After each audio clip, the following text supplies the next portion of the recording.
God. Okay, hi y'all. Hi my loves. Hi my loves. Hey y'all.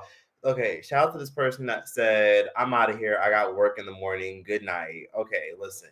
Okay. I was only 20 minutes late. Well, 23 minutes late, but still I showed up. Okay. TMI, but my stomach hurt. And since my stomach started hurting, I was like, oh hell nah. Like, I ended up eating some pasta that, did not agree with me. Basically, I had to make a quick little meal and I didn't feel like going to the store to get some like pasta base. So instead of using pasta base, I use mayonnaise. And then I just like seasoned the hell out the mayonnaise, like added some like chopped up chicken that I had in the fridge from KFC. And then I like used the mayonnaise as the base. And then that shit was oily as fuck. And then it hit me and I realized, oh, okay, yeah, mayonnaise is mostly oil. So yeah, I've been having like weird little acid reflex moments and just really weird shit. And then on top of that, I like washed it down with a nice like lime juice cocktail. It was just a bad combination. So I had to just get my mind right, take a nice little shower, rest a bit, and now I'm feeling better. And I wanted to get on here and talk about everything that's going on right now, why everybody's really upset involving the Carmelo Anthony stuff. Because the more I look into it, the more I'm like, uh oh, this is not what I thought it was. So I'm gonna get more into it later, but first I want to read some of you guys' comments, and I want to wait for everybody to get in here, and then we're gonna discuss everything. I'm gonna be showing you guys clips, videos, everything that happened, things that I found out recently. Like for one, I didn't even know that it wasn't even really a tent that Carmelo walked up in. I found out it was a canopy. So you know those little stands that food vendors be having when it's raining or they need shade? It was one of those things. It was like an open thing. And that's another conversation. We're going to talk about that a little bit later. I'm also going to do, some commentary talking about, his, what was his name? Austin Metcalf, the young man that died, the white boy who passed away, the the white kid who passed away.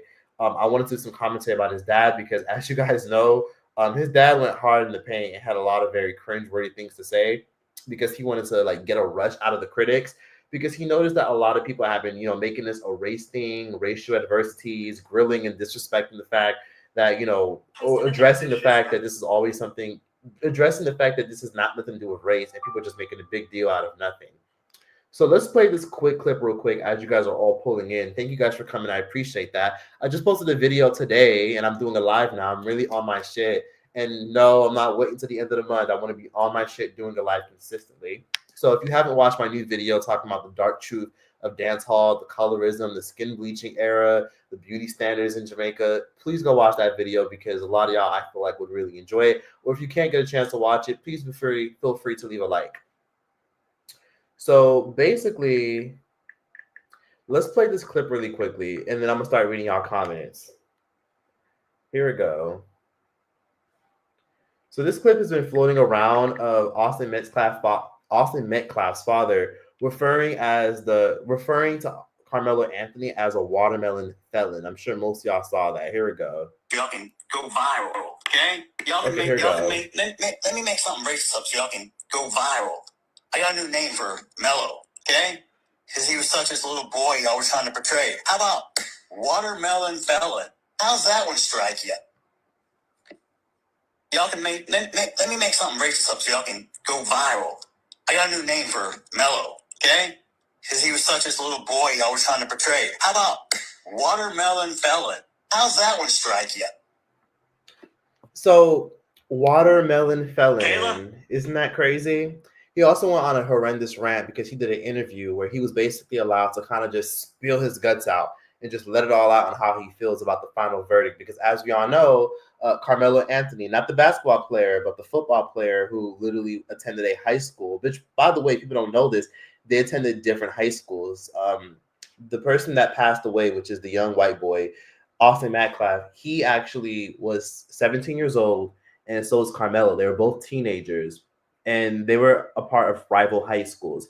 They had no idea who each other were, and this all started because on a rainy day during a track field event, during a game day, Carmelo walked up to the canopy and decided to just chill and vibe there.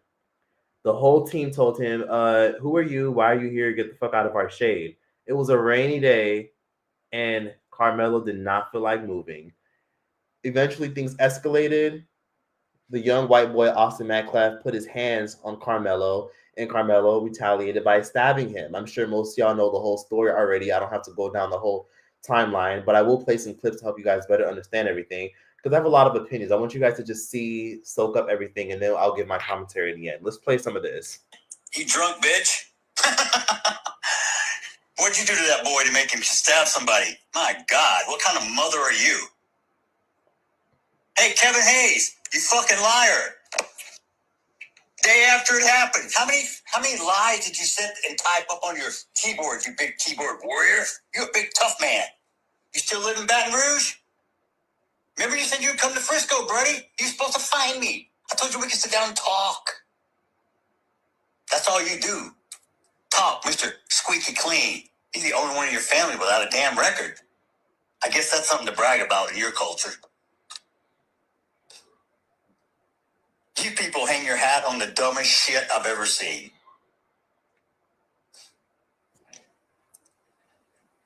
Let me make one up. Y'all can make let me make something racist up so y'all can go viral. I got a new name for Mello, okay? Because he was such this little boy I was trying to portray. How about Watermelon Felon? How's that one strike you? So don't complain when shit doesn't go your way, when you don't do anything about it. Don't bitch because Trump's president because you didn't vote. You're going to support someone who does something against the law. You're encouraging and saying it's okay because he's a certain color. Oh, you've got more melanin than me. Ooh, so you get more in privileges, more entitlement? Because 400 years ago, someone actually sold you to us, and we took you over here and put you to work. And then we had a civil war to free your ass. And now you want to talk shit? Oh, I've been so oppressed. You couldn't even vote 1960.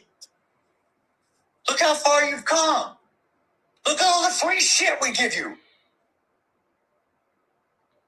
You're not oppressed. You're fucking entitled.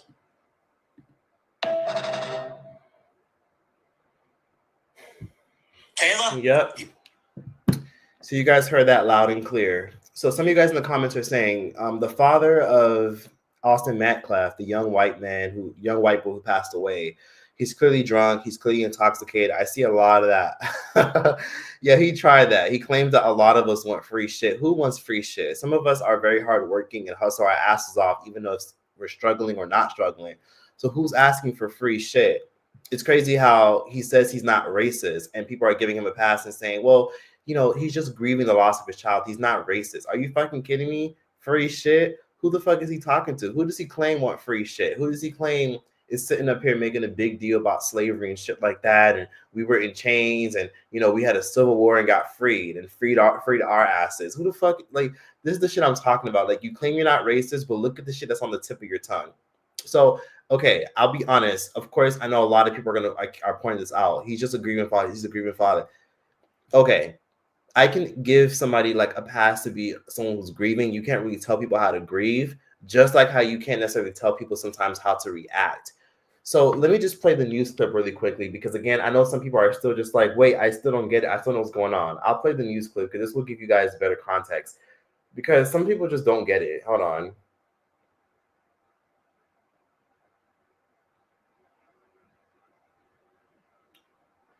So people don't get it. Like, I get it. Like, you can't tell people how to grieve, X, Y, and Z, people this, people that. Let's play the clip.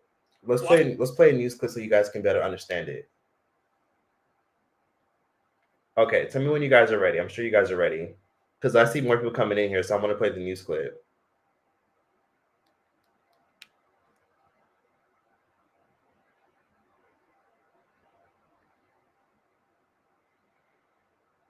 His brother die in his arms. Oh, shit. Okay, here we go. Let's play it. And no, I can't do the whole little screen overlay thing yet. I could, but it just always glitches. So I'm just going to play it through here. So I see more people are coming in here, so let's start. Ready? Now. My son watched his brother die in his arms. 17-year-old Austin Metcalf was voted MVP of the Frisco Memorial High School varsity football team. The linebacker held a near-perfect GPA and was in the National Honor Society. He was on the right track. He was doing everything right. I was so proud. Jeff Metcalf never imagined that his son's future would be cut short.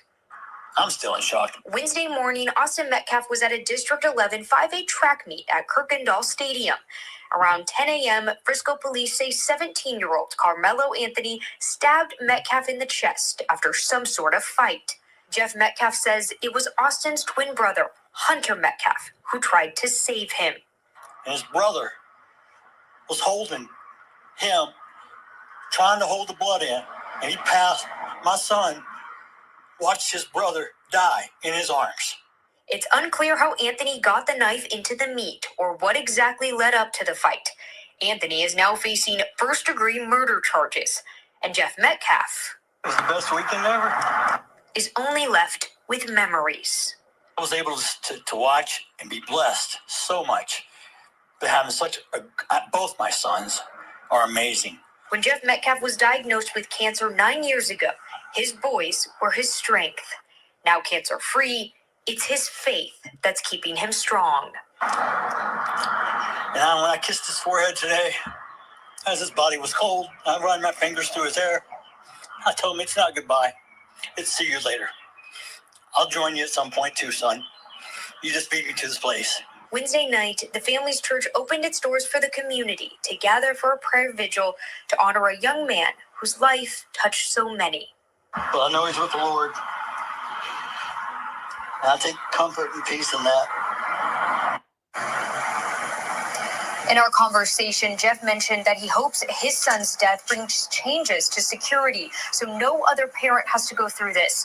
Memorial High School will honor Austin tomorrow during second period, and counselors will be available for any students or staff who need it. So I'm glad a lot of y'all were able to catch it and see everything. So this all started because, a young boy, KARMELO Anthony, was told to get the fuck out of a tent. And it wasn't even a tent, it was a canopy. It was literally an open shade that people could just easily walk in and out of. Like the shit vendors use at, cooking events or outside events. So after processing everything, all I can say is this: KARMELO Anthony deserves to be in jail. Absolutely. Please lock him up. And that does sound kind of harsh for some people to hear, but he needs to be in jail. But 35 years is extreme as fuck. 35 years is extreme because that boy, Austin, that young man, Austin, told him straight up to get the fuck out of the tent. And that's all he had to do was say, get out of the tent. That's fine. You don't know who he is. He's under y'all shade. It's raining, but he's a part of a rival high school team. You don't know him. You don't want him near your stuff. You don't want him touching your stuff. You don't want him near anything. I get it. He was just in the tent, in the canopy, using the shade as whatever. You need to keep your hands to your fucking self. And this is just, I know it sounds fucked up because now the young boy is dead and now people are turning it to a racial thing. It didn't start off as a racial thing. But if you're a young man and all these fucking football players from a different high school, right? Because again, they go to different high school. They don't even know each other. If someone from a rival high school is under your tent and you specifically tell them to get the fuck out and they don't, you go get an adult. Get your ass up and go get an adult. Be like, I'm going to call security. I'm going to just call an adult because they can handle things and they can de-escalate shit. You and your homeboys laughing at him, talking shit to him, saying, get out of our tent, get out of here, get the fuck out of here, go. Like, you are a child. They were all children. Children sometimes like to escalate things without getting an adult or getting proper authority. But you need to keep your hands to yourself. End of story. It doesn't, justify KARMELO pulling out a knife. I'm not enabling anything. KARMELO should be in jail. But 35 years over someone that put their hands, if this was my child or anyone else's child, on somebody's child, don't touch people. So one thing I'll say is this is, how would you, let's say you watching this, right? Me and you have a disagreement. How would you feel if I pushed you and be like, girl, get the fuck out of here, or dude, get the fuck out of here? I can't get mad if I push you and you punch me. If I push you and you punch me, you're going to be looking at, people are going to be looking at you and looking at me, and they're going to be like, damn, like, why did you push the bitch? That's kind of how I would view the situation at hand. But don't touch people. Keep your hands to yourself, because as children, we are taught to keep your hands to yourself because you never know how things can escalate. And I'm not telling anybody to walk around pulling out knives and fighting people. It's just keep your hands to your fucking self. Because the goal in life is, if you can avoid a fight, avoid the fight. Defend yourself, talk shit back.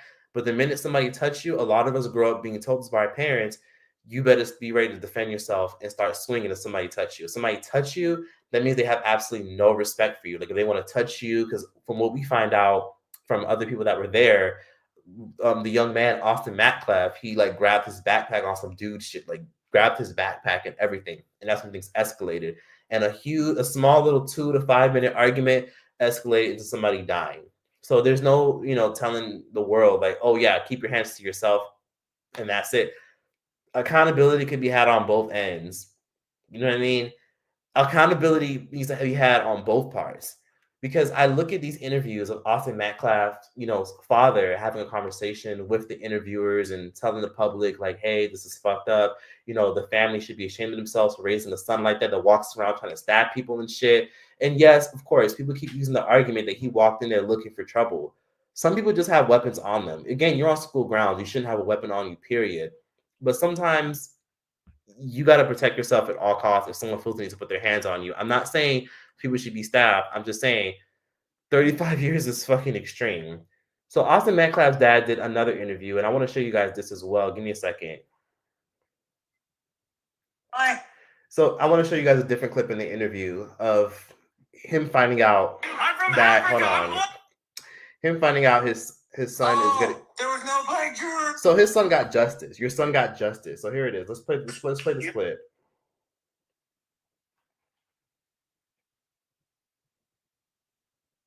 Oh, there was no black jurors. You know why? Because you can't be unbiased, you dumb shit. If you answer the question, I can't send a black man to jail because he's black, you're not getting on the jury. You're so unintelligent, you can't even fill out a form correctly.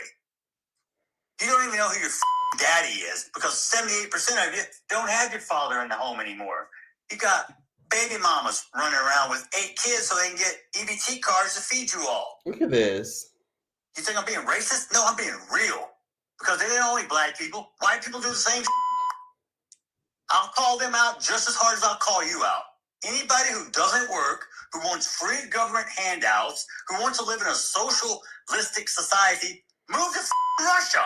And normally, I don't normally attack people like this, but I have been cooped up and caged up in this anger, and this is something I'm trying to work on. I need to develop it and funnel it into a more constructive way. But tonight is the one time I'm going to allow myself, it's okay. Tonight I'm going to allow myself to say what I really want to say. Because most of the time I don't say what I want to say because it's not correct.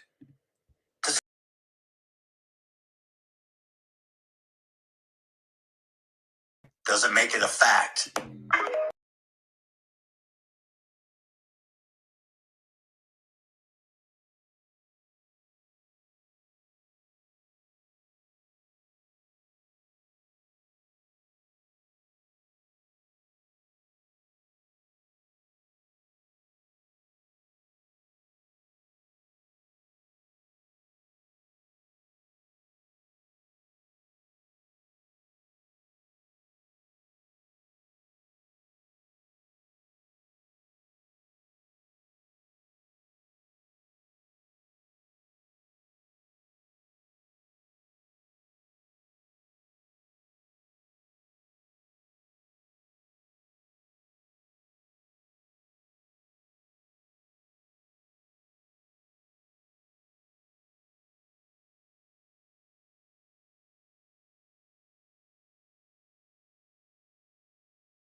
Okay. Pardon me. Give me a second. Sorry about that. Sorry. I know unprofessional. Give me a second.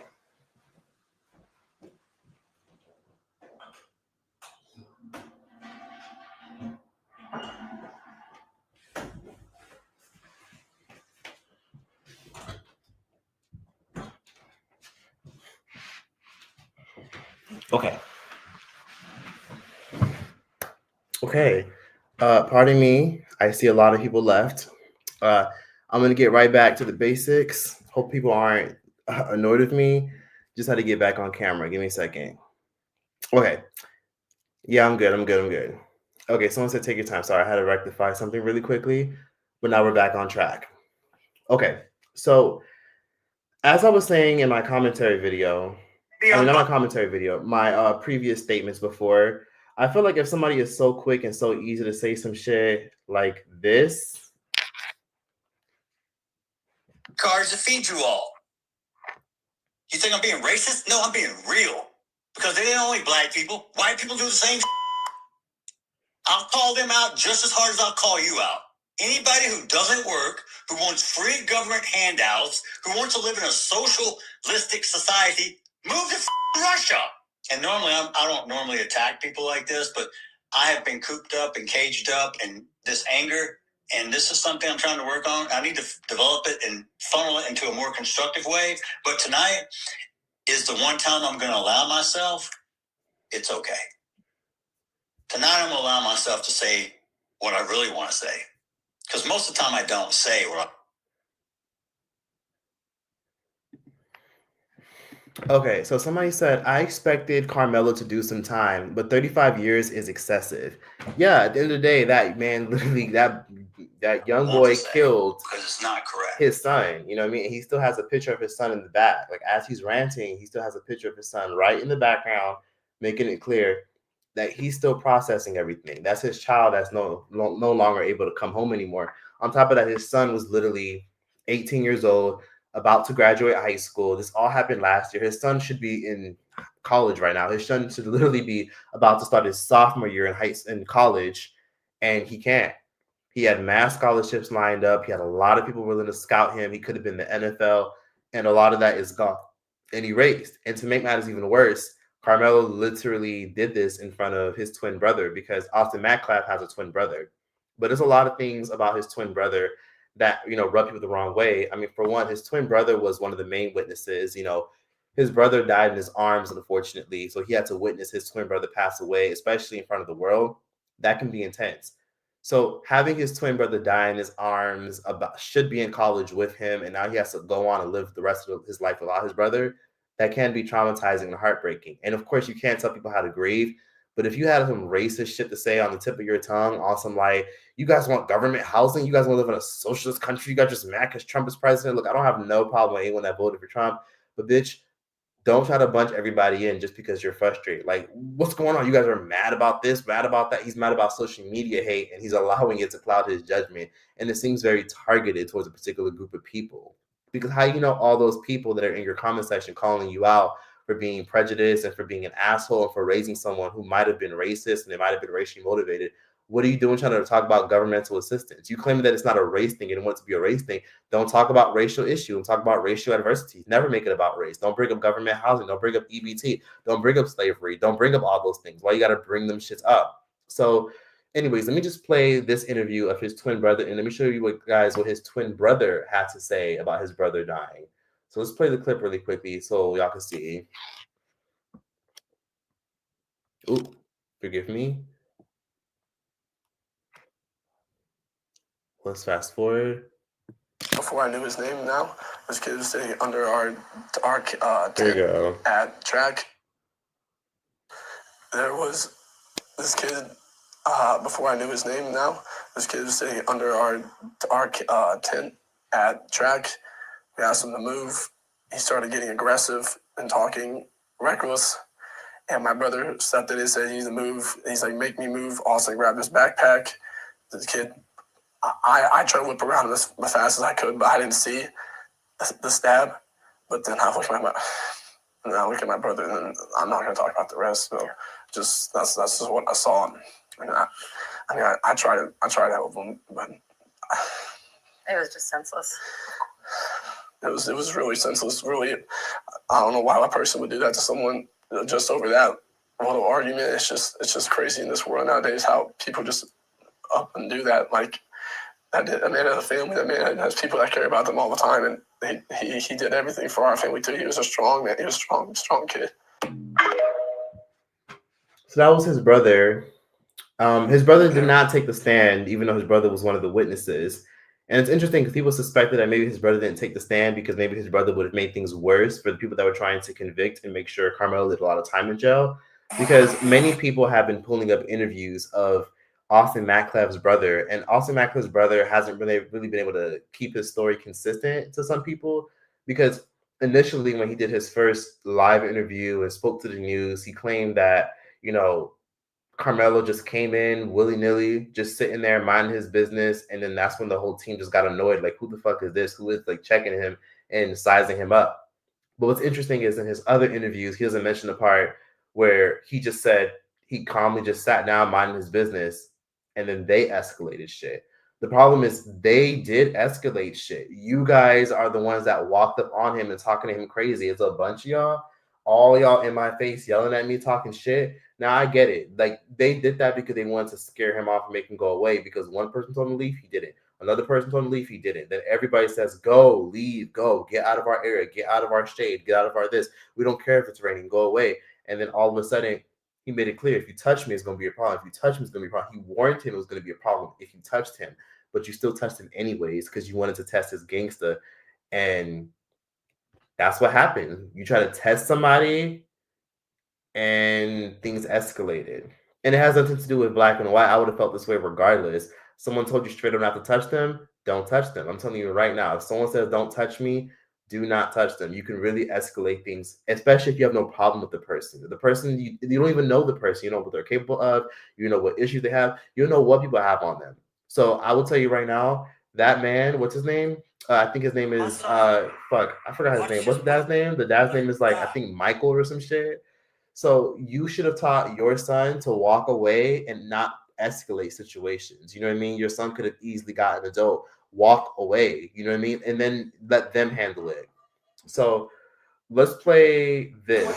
Let's play the inconsistency in his brother's interviews that he's been doing back to back. Let's play this. I'll let you guys judge because people have been creating this little edit on TikTok and on Instagram. And I decided to find it and show it to you. There was this kid, before I knew his name now, this kid was sitting under our tent at track. We asked him to move. He started getting aggressive. Thanks for the super chat. We asked him to move. He started getting aggressive and talking reckless.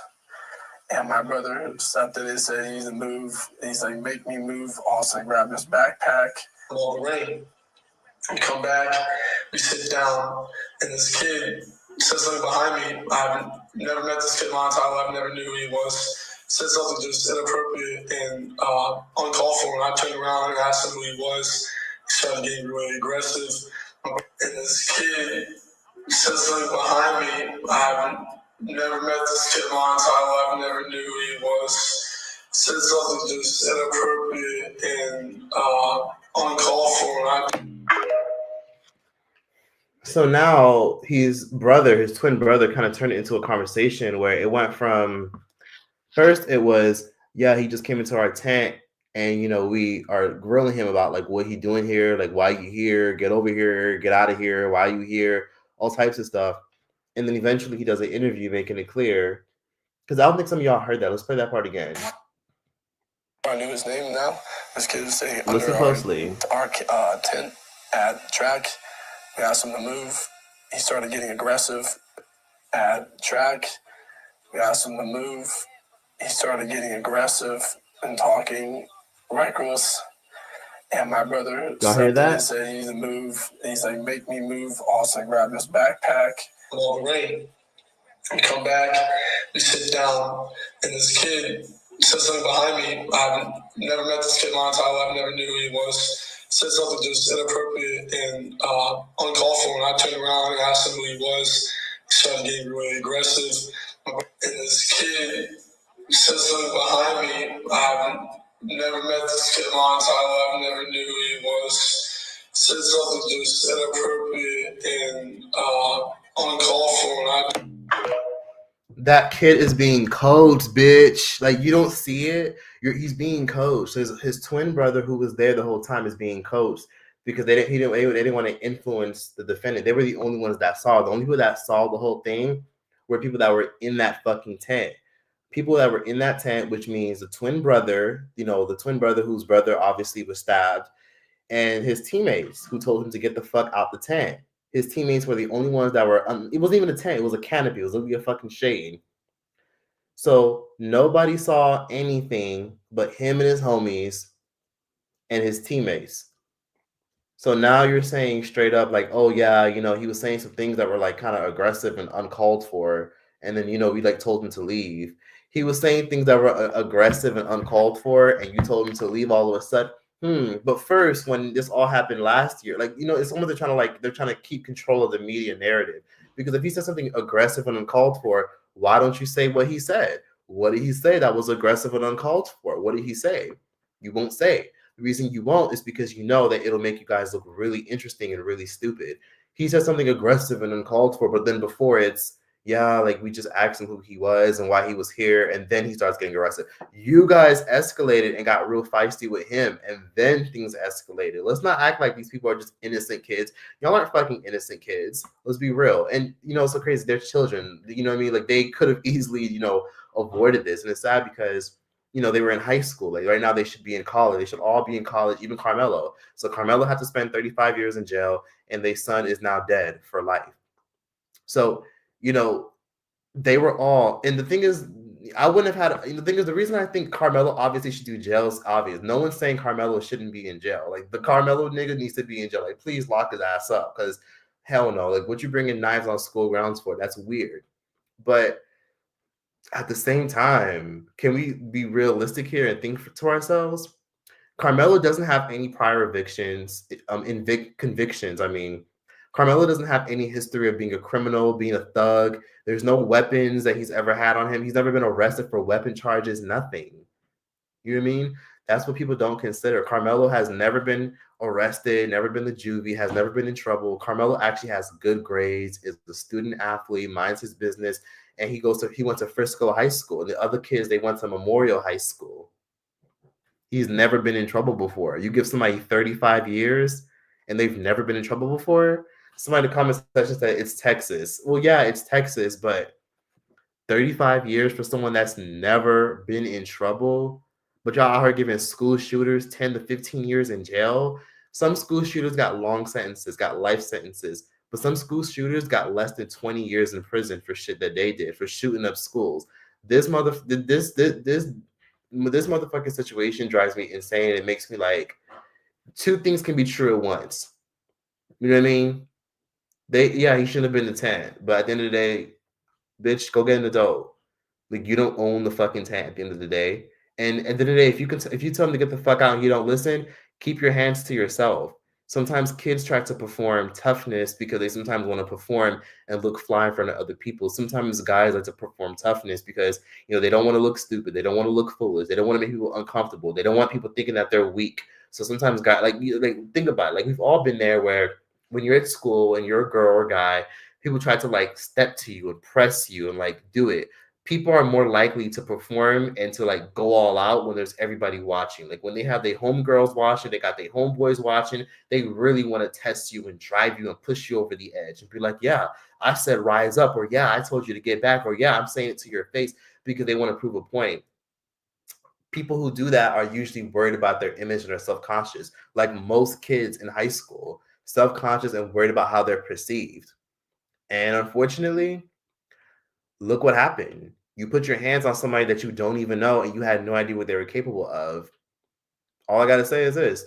You should have kept your hands to yourself, and KARMELO should have never had a knife.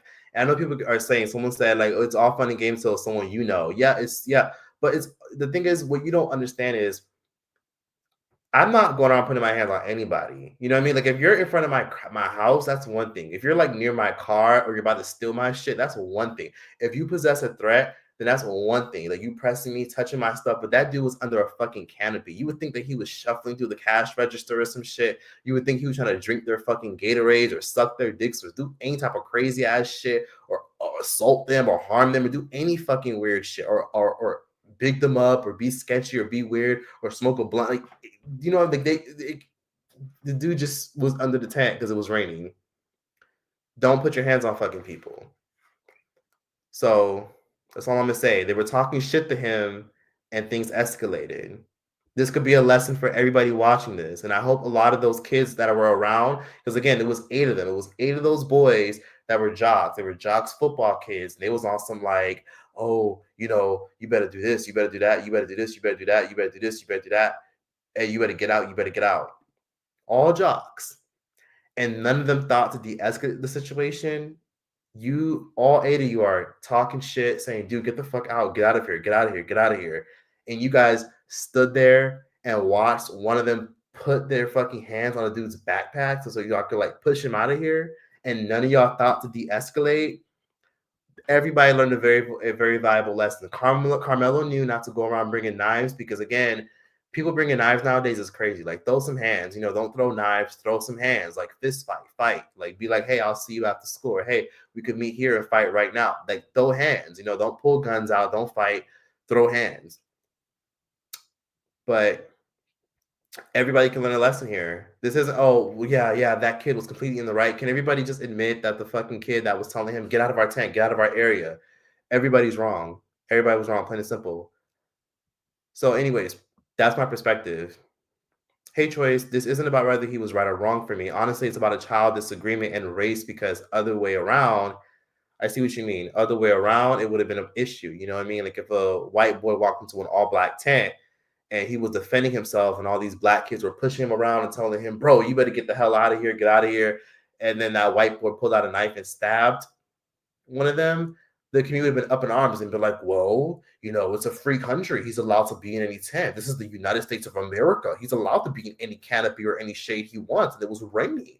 You know what I mean? Like it's an open area. Of course he walked in there. Like, what are you guys touching him for? Like, of course he's being bullied by these 8 black guys. Like, you know what I mean? Like that, then it would have been turning into that. But then everybody just always looks for an excuse to shit on the other argument just because racial adversities get brought up. I don't think any of this has anything to do with race.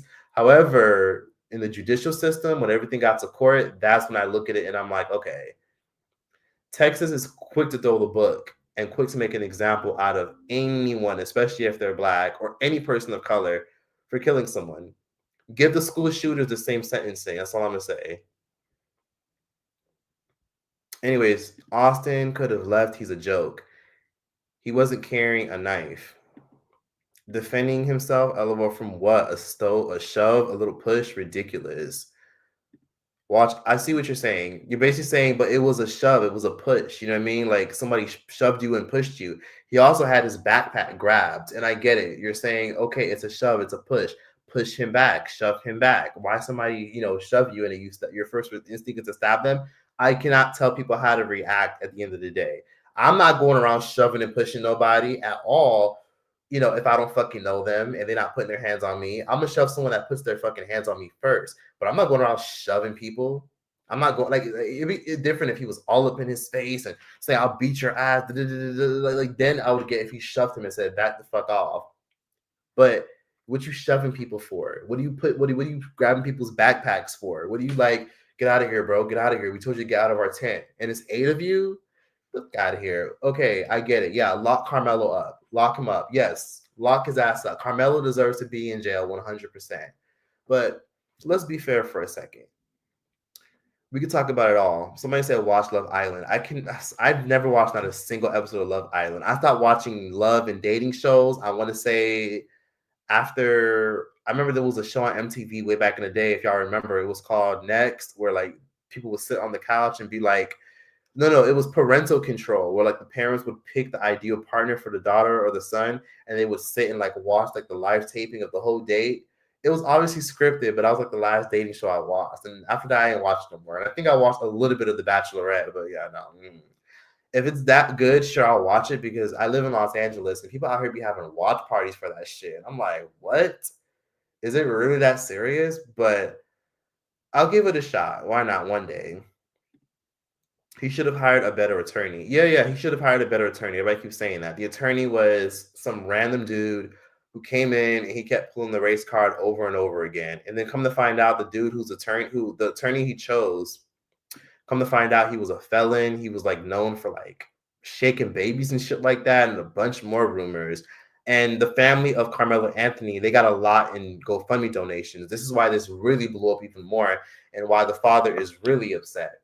So come to find out, they got a shit ton of GoFundMe donations, Carmelo's family to be exact, because of course a lot of people, they automatically assume that this is all about, this is all about like racism, unfairness, and much more. And what people do when they find out about stuff like this, they immediately donate to GoFundMe's that they see.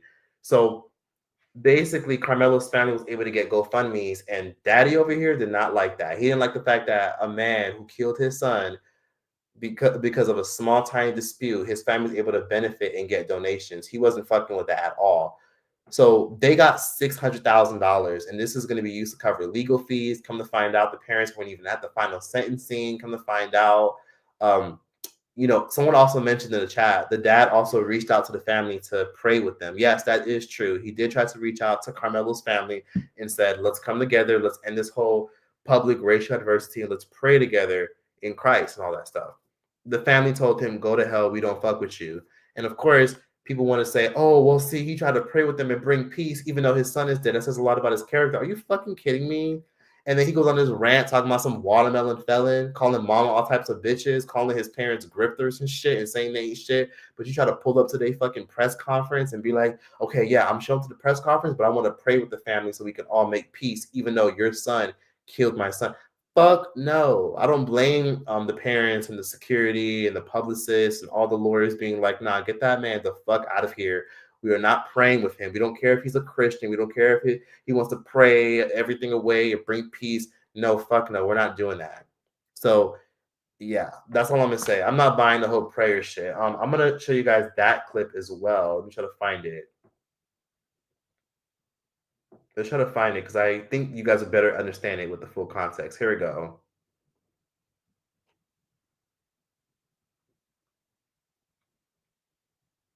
Let's try to find it.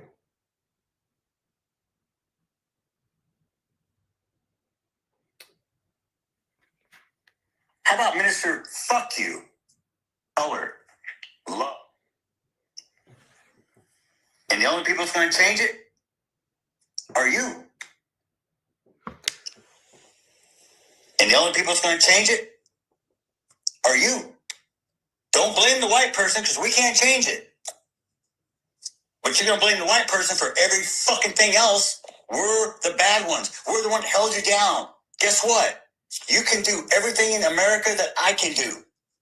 Tell me one thing you can't do that I can't do. We all have equal rights. What's it say? All men are created equal.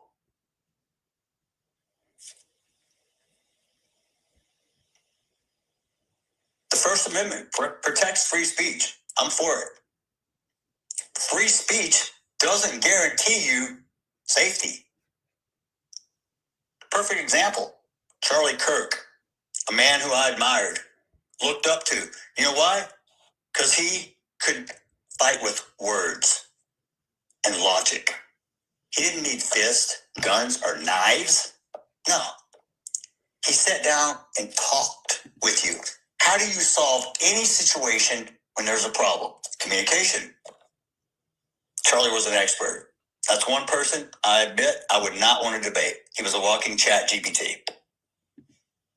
But he held strong on his faith. He never wavered. His convictions were solid. He was a good man. Taken too soon also.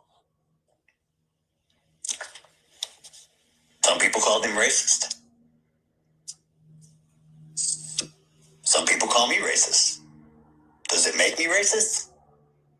No. My grandfather once told me, what other people think of you, son, is none of your business. I didn't quite understand it then, but I understand it now. The only person that judges me is God. And God sees all. And the only So he makes it clear that in life, people need to learn how to use their fucking words and stop trying to use assault and violence. But your son was out here shoving and pushing people that he don't even fucking know, all because somebody was under a tent and he told them to leave. Again, you don't own the tent. You ain't the police. You're not in a place of authority. Hell, you don't fucking own the school grounds and it's not your property. If somebody won't leave the tent, your son should have been like, okay, I'm gonna just go ask somebody else to handle it. And they would have collectively got him out of there. Okay? That's the problem. Stop trying to be a Karen and trying to save the day and tell people what to do. If someone doesn't listen to you or respect your authority when you say, go, get out of here right now, then your ass need to move along and find somebody else that will establish authority. That's the problem nowadays. People want to be a fucking Karen and tell people what to do, where to move, where to go. If it's not your property, if it's not your front lawn or your house or nothing, then no. So, yeah, when it comes down to it, my honest and final opinion is this. Yes, he did use a knife to stab somebody. Yes, his child is no longer with us. Yes, he's going on crazy ass rants. All of this can be true at once. The only thing we can say is leave the weapons at home. Throw your hands. Throw some fists. But if somebody shoved me and pushed me, I can't tell you how I'm going to react. But let me give you guys some tea about me. So growing up, I grew up in Miami, Florida, and I spent a lot of time in the suburb. My mama moved us out the hood, then we moved to the suburb. Long story. But I grew up in Miami, South Florida, and sometimes it can be very dangerous. In places like Miami, human trafficking is always on the rise. And then I also used to have to walk home from school sometimes. Sometimes I was by myself. I didn't have moments where people have mugged me in broad daylight, then snatched my shit and ran off and into a car. Interesting stories, right? I can go deep into that. But I used to walk around with a taser when I was in high school, and I walked around with a pepper spray. So I used to walk around with a taser that looked like a flashlight. I don't have it anymore because I ended up losing it, but I still do have some weapons. I have some box cutters that I usually have in my home. I have a baseball bat. Let me see if I still have that. Do I still have that? I'm not sure if I still have that, but I have a baseball bat. I have a metal baseball bat. So if anybody try me, grab that shit, knock their head right the fuck off. And I would only carry some shit like that if I generally feel like I have to walk home and be by myself and someone's going to try me in America. I used to carry this shit. Let me show you guys a video of what I used to carry. I'm going to show you guys. Let me see if I can find it. But I used to walk around with pepper spray just to get to the point so y'all don't have, I'm not out here talking in circles. I walked around with pepper spray because you never know who's going to press you. You never know who's going to try you. You never know what people are going to do to you. So, yeah. And I remember, I'm not going to lie, when I was in high school, I did some stupid shit with pepper spray. Kids can do very stupid things. So between me and y'all, when I was in high school, I remember I had took my pepper spray, and thank God I didn't get in trouble. But when I was in high school, I remember I sprayed the floor with pepper spray because I was showing my friends, and I was like, hey, look what I got. And she like laughed and giggled or whatever. And then immediately the whole class had to get the fuck out. We had to like literally evacuate the whole classroom because we thought it was like some gas leak or some shit. We were like, what the fuck is that? Let's step out real quick. And then I realized, yeah, what is that? And everybody was like coughing, people's noses were running. And then I realized, oh shit, that's from the fucking pepper spray. I remember I immediately like got like a napkin or like a piece of notebook paper, and I had like wiped it up a little bit because it like stood there for like literally like the past 15 minutes. And what you don't realize about pepper spray is that it sometimes sticks to stuff. And when pepper spray sticks to stuff, which is usually recommended to put it on a target, pepper spray, when it sticks to stuff, that's why like if you ever spray mace, you can clear out a whole fucking room, because when you inhale it, the chemicals of like pepper and all these weird chemicals, you're inhaling it and it makes your eyes water, it makes your nose run, and you start coughing. The pepper spray I had was like gel and it stuck to the floor. So I immediately picked it up and cleaned it with notebook paper. Don't tell nobody I told you this. And yeah, I just literally cleaned it up, balled the paper, and I immediately like threw it out. I threw it right out. I think I threw it outside in the outside trash in the hallway, but I threw that shit right out. So I was like, oh, And guess what? I know y'all thinking that's just so foolish. That's so stupid. Why the fuck would you do that? Yeah, because kids do stupid things. And yes, kids should not bring weapons to school. And yes, I'm not saying I was right at all for doing it as a child. It's just that sometimes when you are in situations and you live in a city or you live in areas or you live in moments where sometimes people like to try you, step to you, press you, and pick on you, especially when you're by yourself, sometimes you might carry something with you. I'm not saying go around carrying a knife, and I'm not saying do what the fuck I did and carry pepper spray, because that same pepper spray that I used to carry, guess what? I'm not gonna lie, I ended up getting it confiscated a little bit later. So I never used it again, but I remember I used to like literally wear it like on my lanyard because I had my keys and stuff. And I remember like my teacher had saw it and they were just like, "What's that?" And I was like, "Oh, it's just a keychain." They're like, "No, hand this over." And I was like, "What?" And they were like, "That. What's that on your necklace?" And I was like, "Oh, it's like pepper spray." And he was like, "Why would you have that?" And I was like, "Well, I don't have any intentions on using it. I just attached it to my keys." And he was like, "It doesn't matter about your intent. Give it here." I gave it to him, and then that was it. Let it go, dropped it, and kept it moving. But yeah, sometimes kids can do stupid shit and stupid stuff. But sometimes you never know if people are living in survival mode. And I'm not saying that having a knife is right. I'm just saying, yeah, don't go around putting your hands on people because you really never know what they're capable of. You never know if the girl that you want to try to like fight or press, or you want to like try to confront her because she's all by herself. You never know if she's packing heat. Okay. There's some moments where like I knew a girl that one time told me some random ass booger tried to run up in her car and tried to literally rob her and take her shit. She told me she took out the blicky, and the minute she took out the blicky, he went off running. So sometimes you got to be careful who you test and who you try. Don't go around trying to fight nobody, because a lot of times the reason why you go to clubs, you go to bars, and there's always pat downs in certain places, in certain areas, even if they're good areas, is usually because sometimes people like to protect themselves and people can be unpredictable when chaos happens, when people are drunk or when people are under pressure. That's what I'm saying. Don't put your hands on people. That's what he should have taught his son. So you can teach his son about like God and this and being a strong man and being a leader, and all his team members can say that he was a leader and he was a good guy and he didn't deserve this. Teach him not to put his fucking hands on people. Teach your kids in general, don't put your hands on people. Don't put your hands on anybody. Listen, if people want to talk and act crazy, let them talk and act crazy, but you can use your words. So Pappy over here was over here saying, like, yeah, we could use our words. We could use our words. Let's play that part again. We'll play that part again. Looked up to. You know why? Because he could fight with words and logic. He didn't need fists, guns, or knives. No. He sat down and talked with you. How do you solve any situation? He claims that he was a big fan of Charlie Kirk for these reasons, right? Let's play it again. I want y'all to listen to it because I know a lot of y'all are coming in, right? Don't put your fucking hands on people. Don't put your hands on me, right? Like I'm telling you guys right now, right? I get on the internet and yes, I call things out, I address things, I do commentary, I do documentaries, and sometimes I rub people the wrong way, right? This is for anybody watching this at all. I am from Miami, Florida. I did not grow up in the best area. I get anxiety and over little things. If somebody gets too close or touches me, I immediately step into survival mode. Immediately.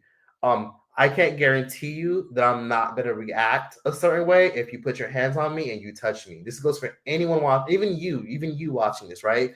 You might be all cool and nonchalant, but I bet you if somebody puts their hands on you and they catch you on a bad day, that's going to be the day that you're just picking up rocks and picking up bricks and picking up whatever and getting whatever's in your car or picking up dirt and throwing it at somebody. You never know how people are going to react. And this is what he said, because he said he was a fan of Charlie Kirk. And this is what he said. Let's play this clip.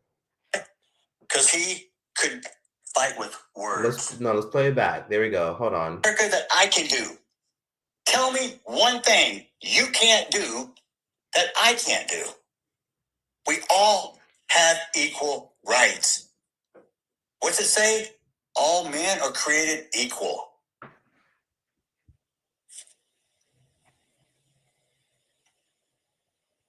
The First Amendment protects free speech. I'm for it. Free speech doesn't guarantee you safety. It don't. Perfect example. Charlie Kirk, a man who I admired, looked up to. You know why? Because he could fight with words and logic. He didn't need fists, guns, or knives. No. He sat down and talked with you. How do you solve any situation when there's a problem? Communication. Charlie was an expert.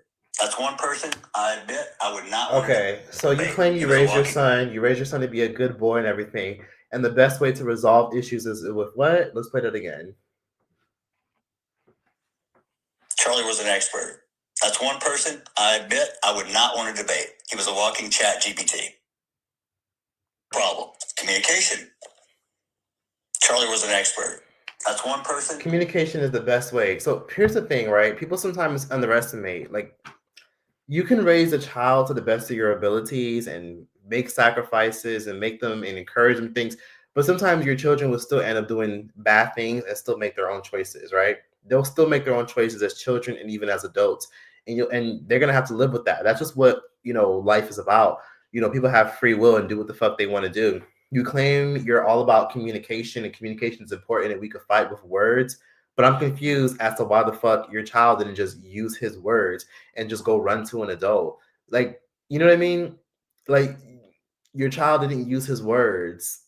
He used his hands and shoved somebody and grabbed their backpack and touched somebody. Don't touch people. So, yeah. I'm not saying listen, I'm glad that he got justice and I'm glad Carmelo Anthony's in jail. Carmelo should be locked the fuck up. I don't think he should be free at all. I think anyone saying that Carmelo should be free is a fucking idiot because you stabbed somebody and now they're dead. Like, you should do time. Like, why you have a knife on school grounds, or a weapon in general. But anyways, someone said it's more than a shove. He had bruises all over his face. Putting on your hands on someone to intimidate them is assault. What would a right sentence sound like to you? Honestly, give him 10 years. That's just my opinion. Give him a decade. He would have been locked up at 18 and he would have been up and out of there by the time he was 28. He would have still had the rest of his 20s. He would have had time to go through life. He would have time to reflect on his actions and why you don't bring weapons and knives and shit at certain places and have just a time and a place for everything, and how you don't just pull out knives immediately. It would have given time to think. But of course, a whole jury pretty much decided, yeah, someone's dead. You killed them. There's no justified reason for you to stab somebody just because they shoved you in a place you had no business being. Yep, 35 years. Are you fucking kidding me? That is the problem. Lock that little boy up. Lock that man the fuck up. But 35 years? That's problematic. Someone said a gentleman's fight's fair in my book, so no weapons unless it's predetermined. Let's find another case. He's a child. Empathy is important to consider. I get it. Empathy is important to consider for children, yes. Don't people carry guns in Texas? I carry a knife. So the fuck what? I haven't stabbed anybody, but if I need to, absolutely. If you need to and somebody press you and somebody gets in your face and touch you and you tell them, don't touch me. If somebody tells you, don't fucking touch me, and you touch them, you deserve whatever comes your way. And I'm not saying what happened with Carmelo was in the wrong for stabbing somebody. Throw your hands up. But you cannot tell people how to react if they feel threatened. But I will be real. Everyone watching this, I'm sure some of y'all watching this have a strap. Yes, for those who are living in Europe. I know this is a little bit of an awkward conversation for y'all to have. Yes, in America, a lot of us have a strap. We have one in our glove box. Some of us have one in our armrest in our car. Some of us keep one in our glove box. Hell, some of us put it in our pants, and some of us legally can carry it around in some states, not all, but some. And yes, in many cases, some of us have a shoebox or a safe where we are strapped up, and if somebody tries something, they will die. And yes, in America, we don't have any shame at all pulling out the strap and harming somebody who tried to harm us or threaten us. That's normal for us. So yeah, people might want to grill it and talk shit about it, especially people who are from different countries watching this, but it's just the hardcore truth. Don't start nothing, won't be nothing. You know what I mean? And I get it. Like, technically, if we're being real, like, people are saying, well, technically, Carmelo started it. He started by being in a fucking canopy. But yeah, he could have just left. Because I'm not gonna lie, if I was in Carmelo's shoes, this is what most of y'all watching this would have done. All right, next, and you would have just kept leaving. You would have kept it moving. But it's raining, and he's a teenager, and he got his pride in the way. He didn't want to leave, but look what happened. That's why with me, like if somebody ever says some shit like get the fuck out of here, like go out, I'll be like, oh, okay, I'm gonna leave. No problem at all. Because you don't gotta tell me twice. I don't want to be nowhere where somebody feels that they gotta treat me funny or act funny towards me. I'm not gonna go anywhere where someone acts stank or disrespects me or is rude to me in any way. Don't gotta ask me twice. Thanks for being rude as fuck to me, and thanks for letting me know how you feel. Now I know to keep it moving. And they were trying to intimidate and make him look small, make him feel small. And guess what? Excuse me. All right. Oh my God. And guess what? KARMELO made it very clear, I'm not the one. It's not right. But like I said, be careful. You don't know what people are capable of. Why won't they release the footage then? What footage? Everybody in that tent was against him, including the person who invited him in. He more than likely felt cornered or maybe like a joke. Love Island 2 is all over the place. Okay, I don't know if I'll watch it. Maybe I will. Someone said the twins were bigger than him. He would have jumped KARMELO and could have lost his life also. And folks would say self-defense on Austin's side. Someone's making the point that what if the twins had jumped him if he threw his hands up? What if he felt like, listen, you don't need a knife, okay? If they jump you, they jump you. You be like, bitch, see me after school. And that's when you call Pookie, that's when you call Ray Ray, that's when you call Bonquisha, and that's when you call Esperanza and Javier, and you tell them straight up, hey, pull up, these people jumped me. And then you handle it the way you need to handle it.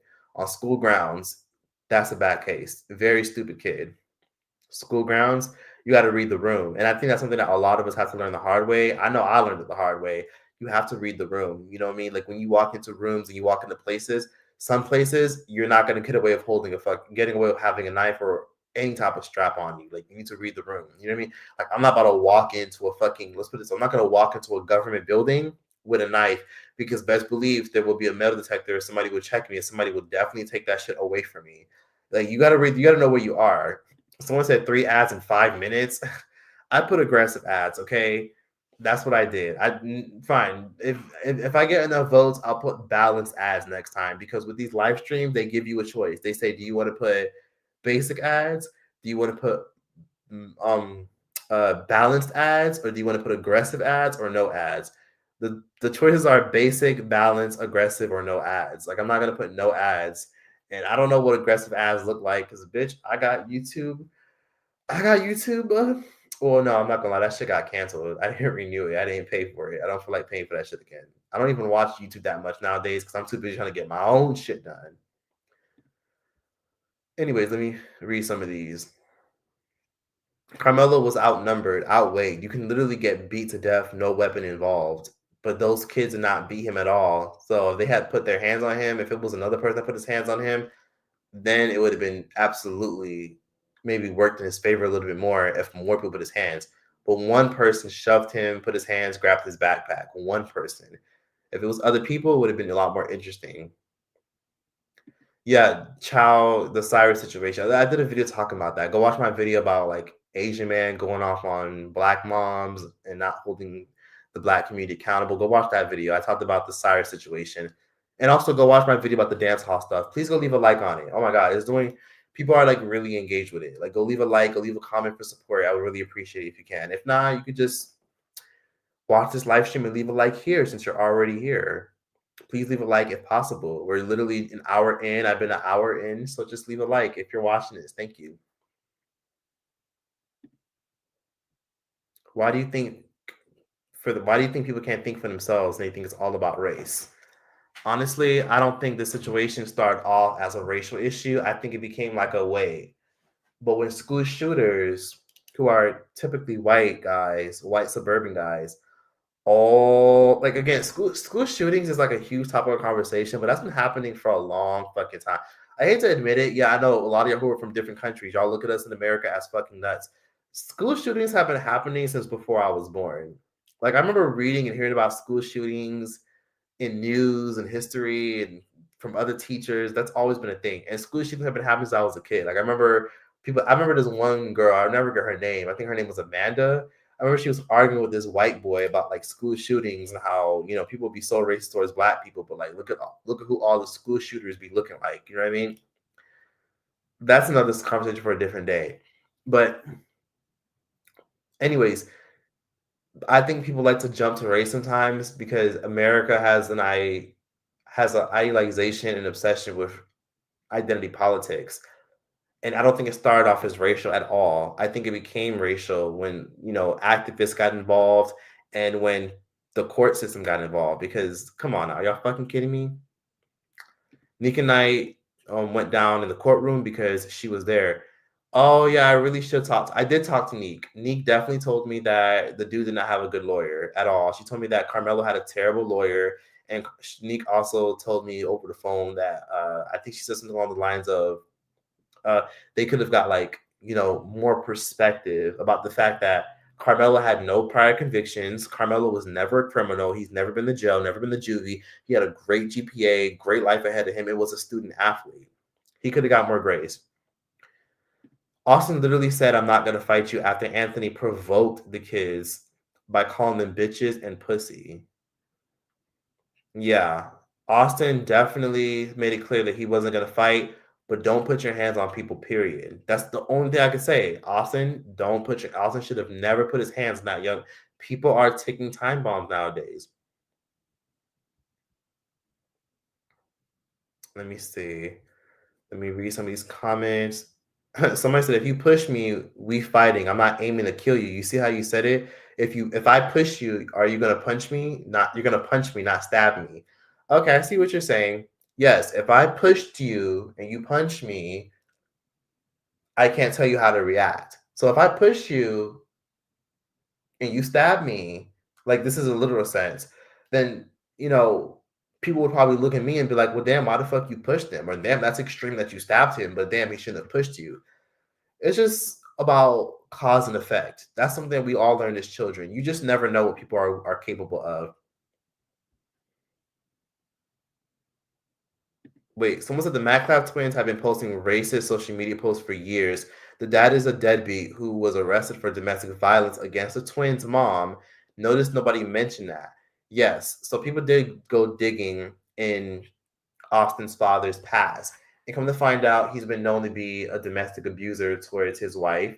And people pulled all that stuff up and a bunch more stuff, saying that he's fucked up and that this whole Christian act and being a Christian and a normal Christian is,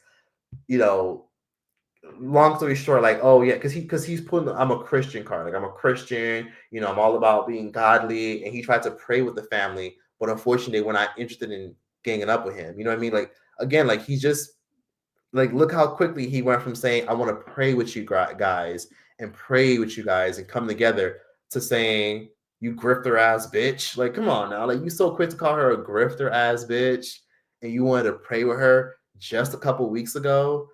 Yeah, nah, fuck that. But anyways, let me play this clip. I want to show you guys what Dr. Umar actually had to say. I know some of y'all keep telling me stop putting your ID there. I'm gonna stop. I keep forgetting. But let me show you guys what Dr. Umar had to say. I want to show you guys Dr. Umar's commentary. Dr. Umar made some very good points. I'll definitely play what he said. So here we go.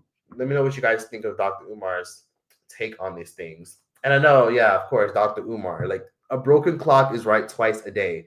But here's what Dr. Umar said. He intended to kill the brother. I think he just intended. Here we go. I don't think he intended to kill the brother. I think he just intended to jab him so he would back off. But when you are afraid, when you are scared, when you are timid, when you are fighting for your life, Art, you will do anything.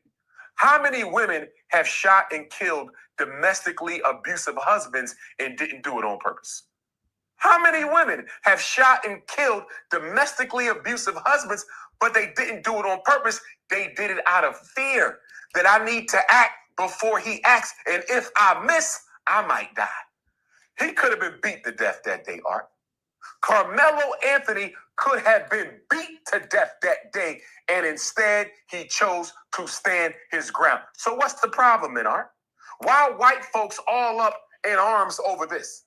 Y'all wasn't up in arms when Breonna Taylor got murdered. Y'all wasn't up in arms when Trayvon got murdered. Y'all wasn't up in arms with Freddie Gray or Philando Castile or Tamir Rice or Sandra Bland. Y'all wasn't up in arms with Amir Locke, Sonia Massey. All these black people murdered by police and so-called vigilante white people. Y'all didn't say nothing about them. Kyle Rittenhouse crossed state lines, Art. Kyle Rittenhouse crossed state lines, bought a rifle. Crossed state lines. Unalived 2 people, injured many others, and he went home free. No conviction. George Zimmerman pursued Trayvon Martin with a gun, shot him in cold blood. He went home. No conviction. Daniel Penny choked our brother Jordan Neely to death in a New York City subway. Daniel Penny choked Jordan Neely to death. No conviction. Daniel Penny pursued Jordan Neely. George Zimmerman pursued Trayvon Martin. Kyle Rittenhouse crossed state lines and pursued trouble, and they went home without a charge. Carmelo Anthony was sitting under a tent so he couldn't get wet. He was sitting under a tent so he couldn't get wet, and 2 racist white boys, rest in peace to Hunter. Condolences to his family. But these 2 racist white boys thought they had a right to forcibly move this black boy from that space. White people have always felt that they had jurisdiction over the black body. It goes back to the plantation days, Art. The problem with this case is the stand your ground law was meant for white people to be used against black people. The stand your ground law was meant for white people to be used against black people. It was never intended for black people to use the stand your ground law to defend themselves against white people. And guess what, Art? White people don't care whether or not Carmelo is justified or not. They don't care. Even if it is proven that Carmelo acted in self-defense, and it will be, they don't care. The problem with white folks is in this country, black people do not have a right to defend themselves from Caucasians. The law is on Carmelo's side. The problem is, the basic problem of this case in Frisco, Texas, Art, is a black boy valued his own life enough. A black boy valued his own life enough to take the life of a Caucasian in order to defend it. And in American history, you rarely come across black men, let alone a child who valued his life enough and had courage enough to defend himself against 2 racists who were trying to harm him.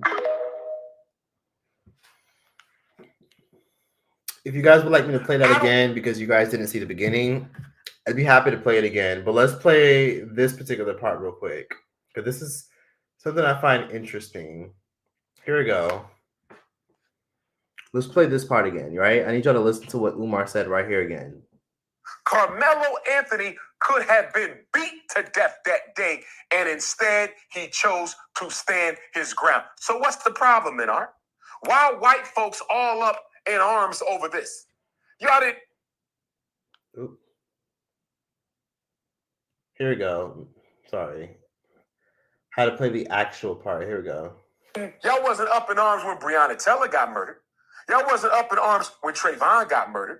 Y'all wasn't up in arms with Freddie Gray or Philando Castile or Tamir Rice or Sandra Bland. Y'all wasn't up in arms with Amir Locke, Sonia Massey. All these black people murdered by police and so-called vigilante white people. Y'all didn't say nothing about them. Kyle Rittenhouse crossed state lines, Art. Kyle Rittenhouse crossed state lines, bought a rifle. Crossed state lines. Unalived 2 people, injured many others, and he went home free. No conviction. George Zimmerman pursued Trayvon Martin with a gun, shot him in cold blood. He went home. No conviction. Daniel Penny Hey, Nardos. choked our brother Jordan Thank you, Neely Nardos. to death in a New York City subway. Daniel Penny choked Jordan Neely to death. No conviction. Daniel Penny pursued Jordan Neely. George Zimmerman pursued Trayvon Martin. Kyle Rittenhouse crossed state lines and pursued trouble, and they went home without a charge. Carmelo Anthony was sitting under a tent so he couldn't get wet. He was sitting under a tent so he couldn't get wet, and two racist white boys, rest in peace to Hunter. Condolences to his family. But these two racist white boys thought they had a right to forcibly move this black boy from that space. White people have always felt that they had jurisdiction over the black body. It goes back to the plantation days, Art. The problem with this case. So, yeah, I'm sure most of y'all caught that. I'm going to just stop it there. I don't want to keep repeating shit. But Dr. Umar, a broken clock is right twice a day kind of guy, made it clear. Don't touch people. Don't try to force people to do some shit. And like this person in the comment section said, let me read this real quick. This is interesting. Oh, thanks, Nardos, for the super chat. Nardos sent Swiss currency. I'll come back to you. Thank you. I appreciate you. I didn't get to post this, but I'm going to read this comment first. Somebody said, I have pepper spray and pocket knives plus a sword in my home. Break my ish. I'm using everything. Or does that make me looking for trouble? You're not looking for trouble, because I know I knew a girl back then who used to carry a sword in her apartment. And yeah, a sword. Listen, I don't want to fuck with no one that got a sword in their fucking apartment. But sometimes, listen, you gotta do what you gotta do. Yeah, you're in the right to have a sword in your fucking home. And at the end of the day, a lot of y'all watching this, some of y'all said, I carry a pocket knife, I carry pepper spray, I got pepper spray in my car. If you're watching this, go get some pepper spray. They sell it for really cheap on Amazon, especially if you're a young woman watching this and you tend to like walk to your car by yourself. Get some pepper spray. It'll be the best investment. Sometimes you can get a whole case of it for like $12. You can get like about three in a pack for $12. It'll literally cost you nothing. I've only ever had to use pepper spray one time. That's a long story. Shout out to London. London is not safe. I'm gonna tell you that right now. Shh, don't tell nobody. But anyway, that's another topic for another day. But anyways, get pepper spray. Carry something on you. I mean, I don't carry a knife because, I just won't. I'd rather carry a blicky. If I'm going to carry anything, I'll carry a blicky. Sometimes a blicky will benefit me more than an actual knife.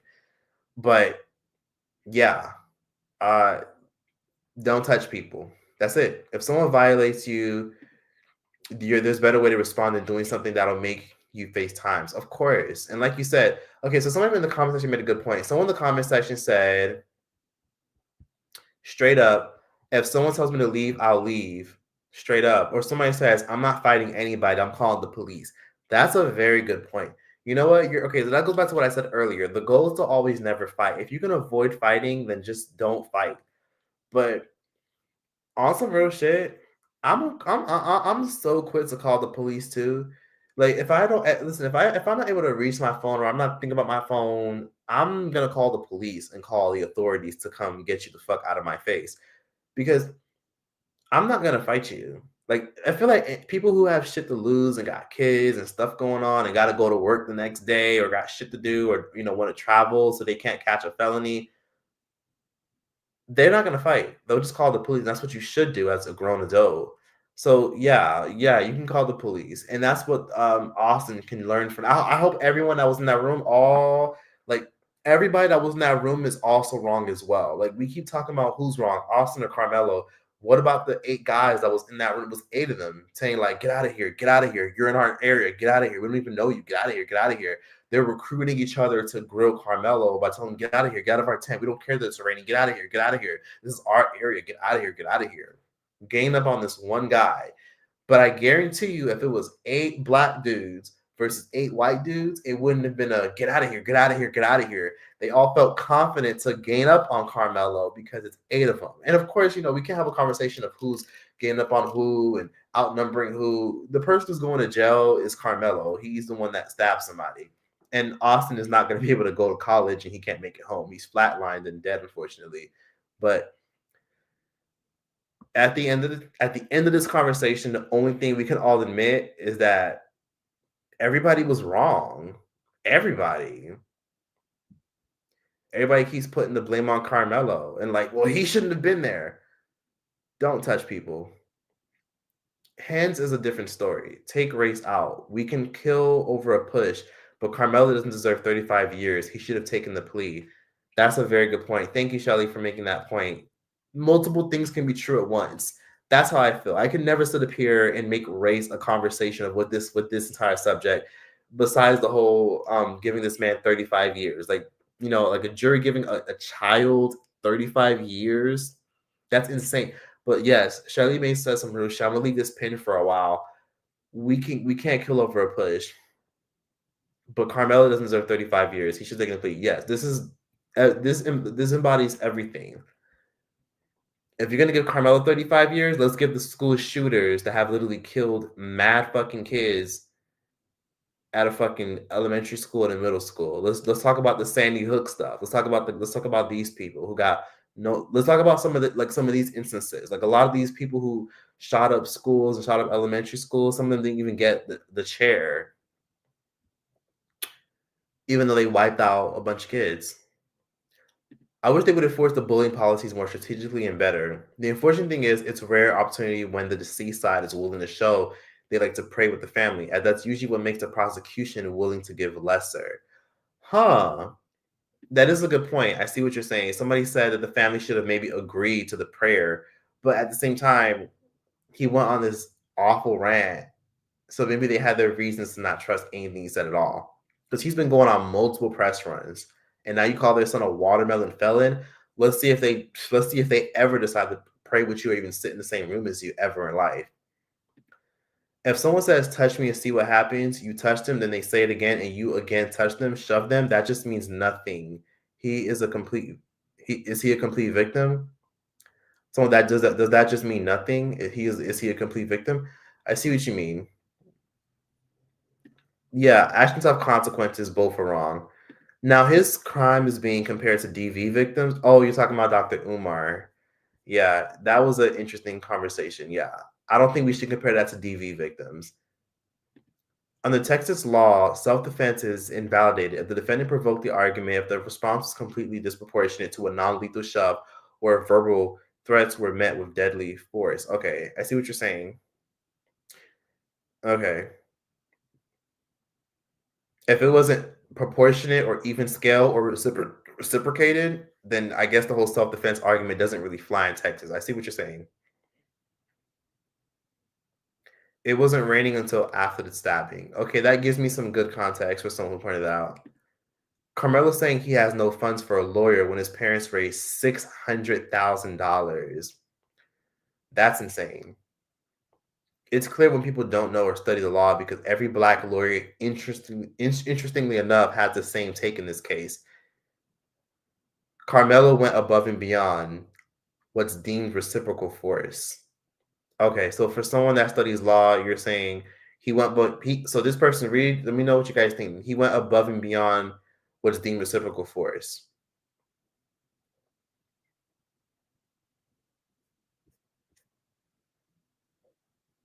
Okay, I see what you're saying.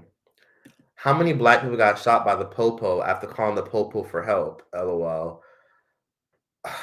It shouldn't have been one. A good amount, I'll say that much. You ain't got to fight, but if somebody smacked the dog shit out of you, you're just going to sit there and wait for the cops. What if Target don't stop slapping your ass? Then what? You slap to death waiting on the popos? Yeah. Somebody said your life is worth way more than a push, though. You know what Carmelo is thinking in his cell right now? I wish I would have left. Yeah. If Carmelo can go back in time, he probably would never have even went under that tent. He probably wishes he would have left. Because I know I would have left. And most of us watching this would have left. Because if I'm not welcome, then you're not being nice to me, even though it's like raining and I just want someone to just chill for a bit, I'll leave. Plain and simple. Carmelo Anthony is guilty. Oh, hey, Wiley Show. He is guilty in the story. He is. Carmelo is guilty. That's all we can say. You killed somebody in the story. But two things can be true at once. Don't put your hands on people. Don't shove people. Don't touch people's backpacks. Try to like intimidate them. Don't put on a show. Don't touch people. And I hope everyone, including them kids that was in the circle, will take a mental note. People are unpredictable. And I'll never forget, the goal is not to fight. I'll never forget that episode of Boondocks where Huey basically told Granddad, the goal is to not fight. You know, if you can avoid a fight, you have to always make sure you can avoid it, because the people who truly win are those that just don't fight at all. Because guess what? Whoop whoop, that's the sound of the police. And the police are quick to hold you accountable. And guess what? They only uphold the law and they enforce the law, and the judge will have the final say. So tell it to the judge. If somebody harmed you and assaulted you and did something dirty and they was in the wrong first, the judge only cares about what's proven, who saw what, and who escalated things the most. You killed somebody, so you definitely did escalate things to the furthest extent. So let's find this clip that I wanted to show you guys really quickly, because I think people will be able to resonate with this. Let me see. Let's see. Oh, let me turn off my sounder, because y'all keep talking shit about how I got my sound on. I'm not like y'all where I have my shit on Do Not Disturb. I like to be disturbed, so I know who the fuck is calling me when to get in contact with me. It might be important.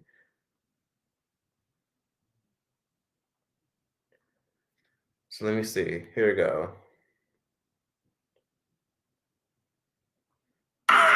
Ooh. Granddad's Fight. Are you Granddad's Fight Part 1?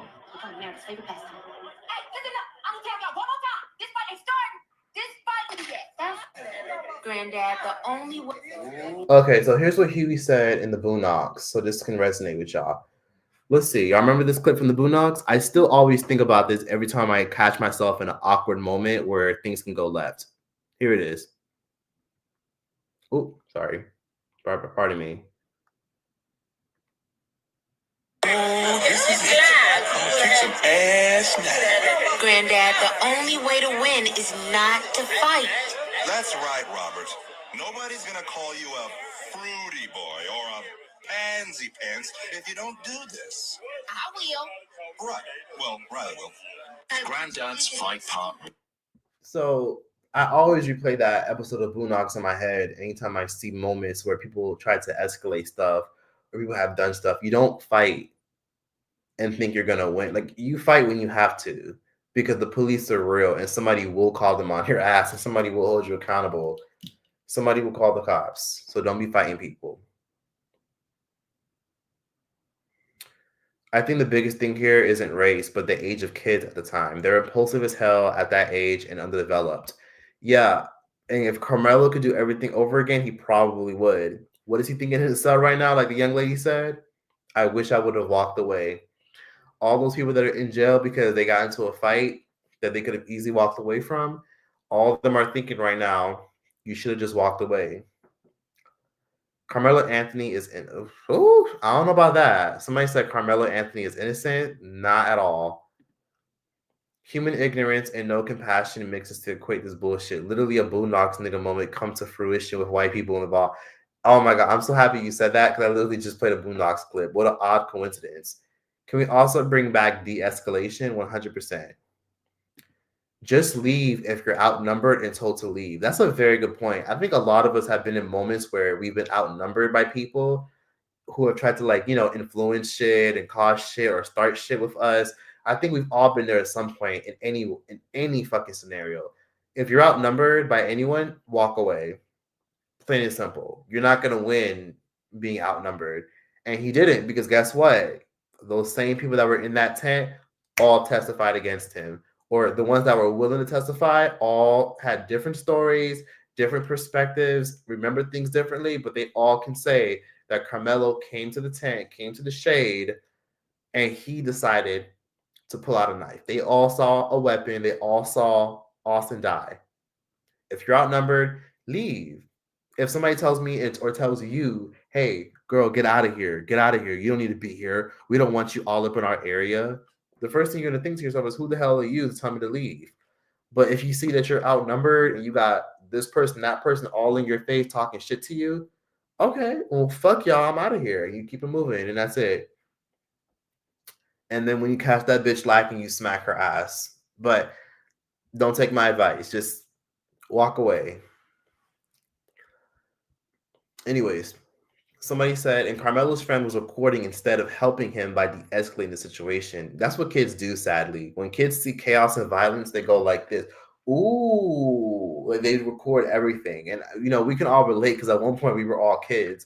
Back when we all had digital cameras, we was recording shit. So that way we could like put it on World Star Hip Hop or put it on social media. Kids are going to be kids. Kids are going to record stuff and shit. I'm not going to lie. When I was younger, I was guilty of definitely recording a couple issues and chaos. But then, you just learn to just don't record shit. And, but then I'm not gonna lie, like if somebody died and you record shit, I don't know. People are fucking crazy. I don't know. Kids just record everything. Like people got TikTok brain, so people just record shit. 35 years is OD. He showed no remorse. Not at all. Carmelo Anthony seemed to stand by what he said. He's just mad that he's going to jail. That's all he cried about, going to jail. Acting like you've never had a man in your life to defend your space, goofball. If he was just scared, he would have left, child. He wanted to show off and show out. They do the same in predominantly black communities and black schools / events. They love to show the fuck out. That's a good point. If Carmelo was scared, he would have walked the fuck out and left. That was the point. Those group of jocks, those group of boys that were friends of Austin, they wanted to intimidate him. They wanted to scare him off so that way he'd get the fuck out of the tent. Or it wasn't even a tent. I keep saying tent. The canopy. It was a canopy. And again, some of y'all like watching this don't know what a canopy is. I'm gonna show you guys what a canopy is because some of y'all, I know English isn't your first language, or some of y'all are just like, what's a canopy? So this is a canopy. Like, those when you go to food events and you go to like, and you want to support vendors and shit, this is a canopy. It's like an open little thing. Like, yeah, it's still kind of a tent, but it's kind of like an open shade. Like people can just easily, like people can easily walk in and out of them. It's so easy. There's no like gate. There's no fencing away. It's just to protect you from the sun.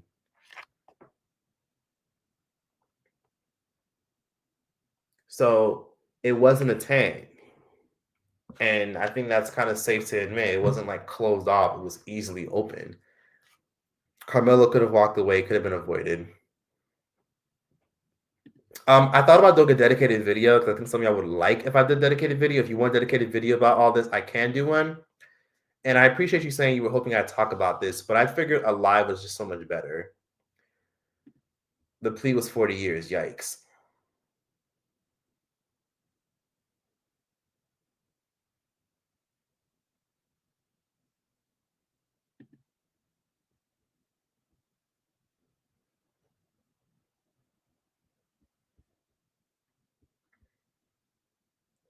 Anyways.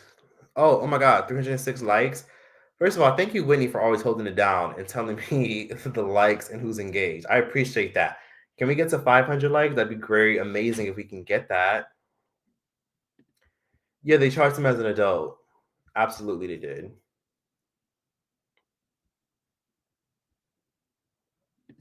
It wasn't self-defense. That's debatable. That is very debatable.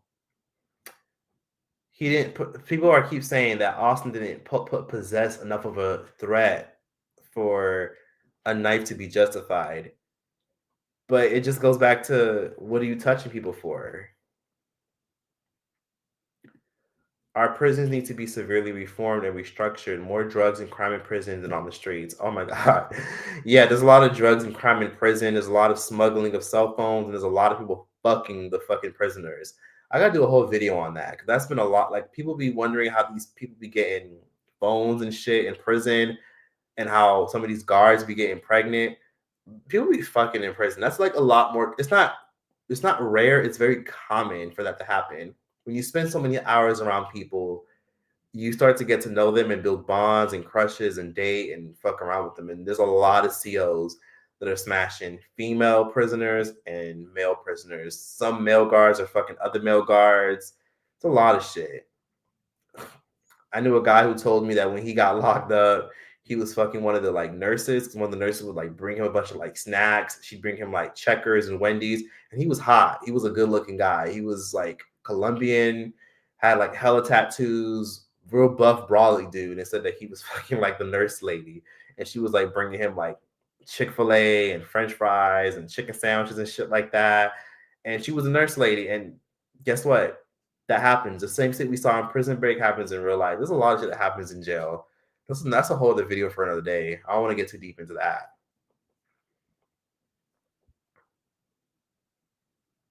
I have mixed feelings on prison reform programs. I think it didn't help KARMELO that he invited the contact. Could be why they charged him with murder. That's true. You could have left and you didn't.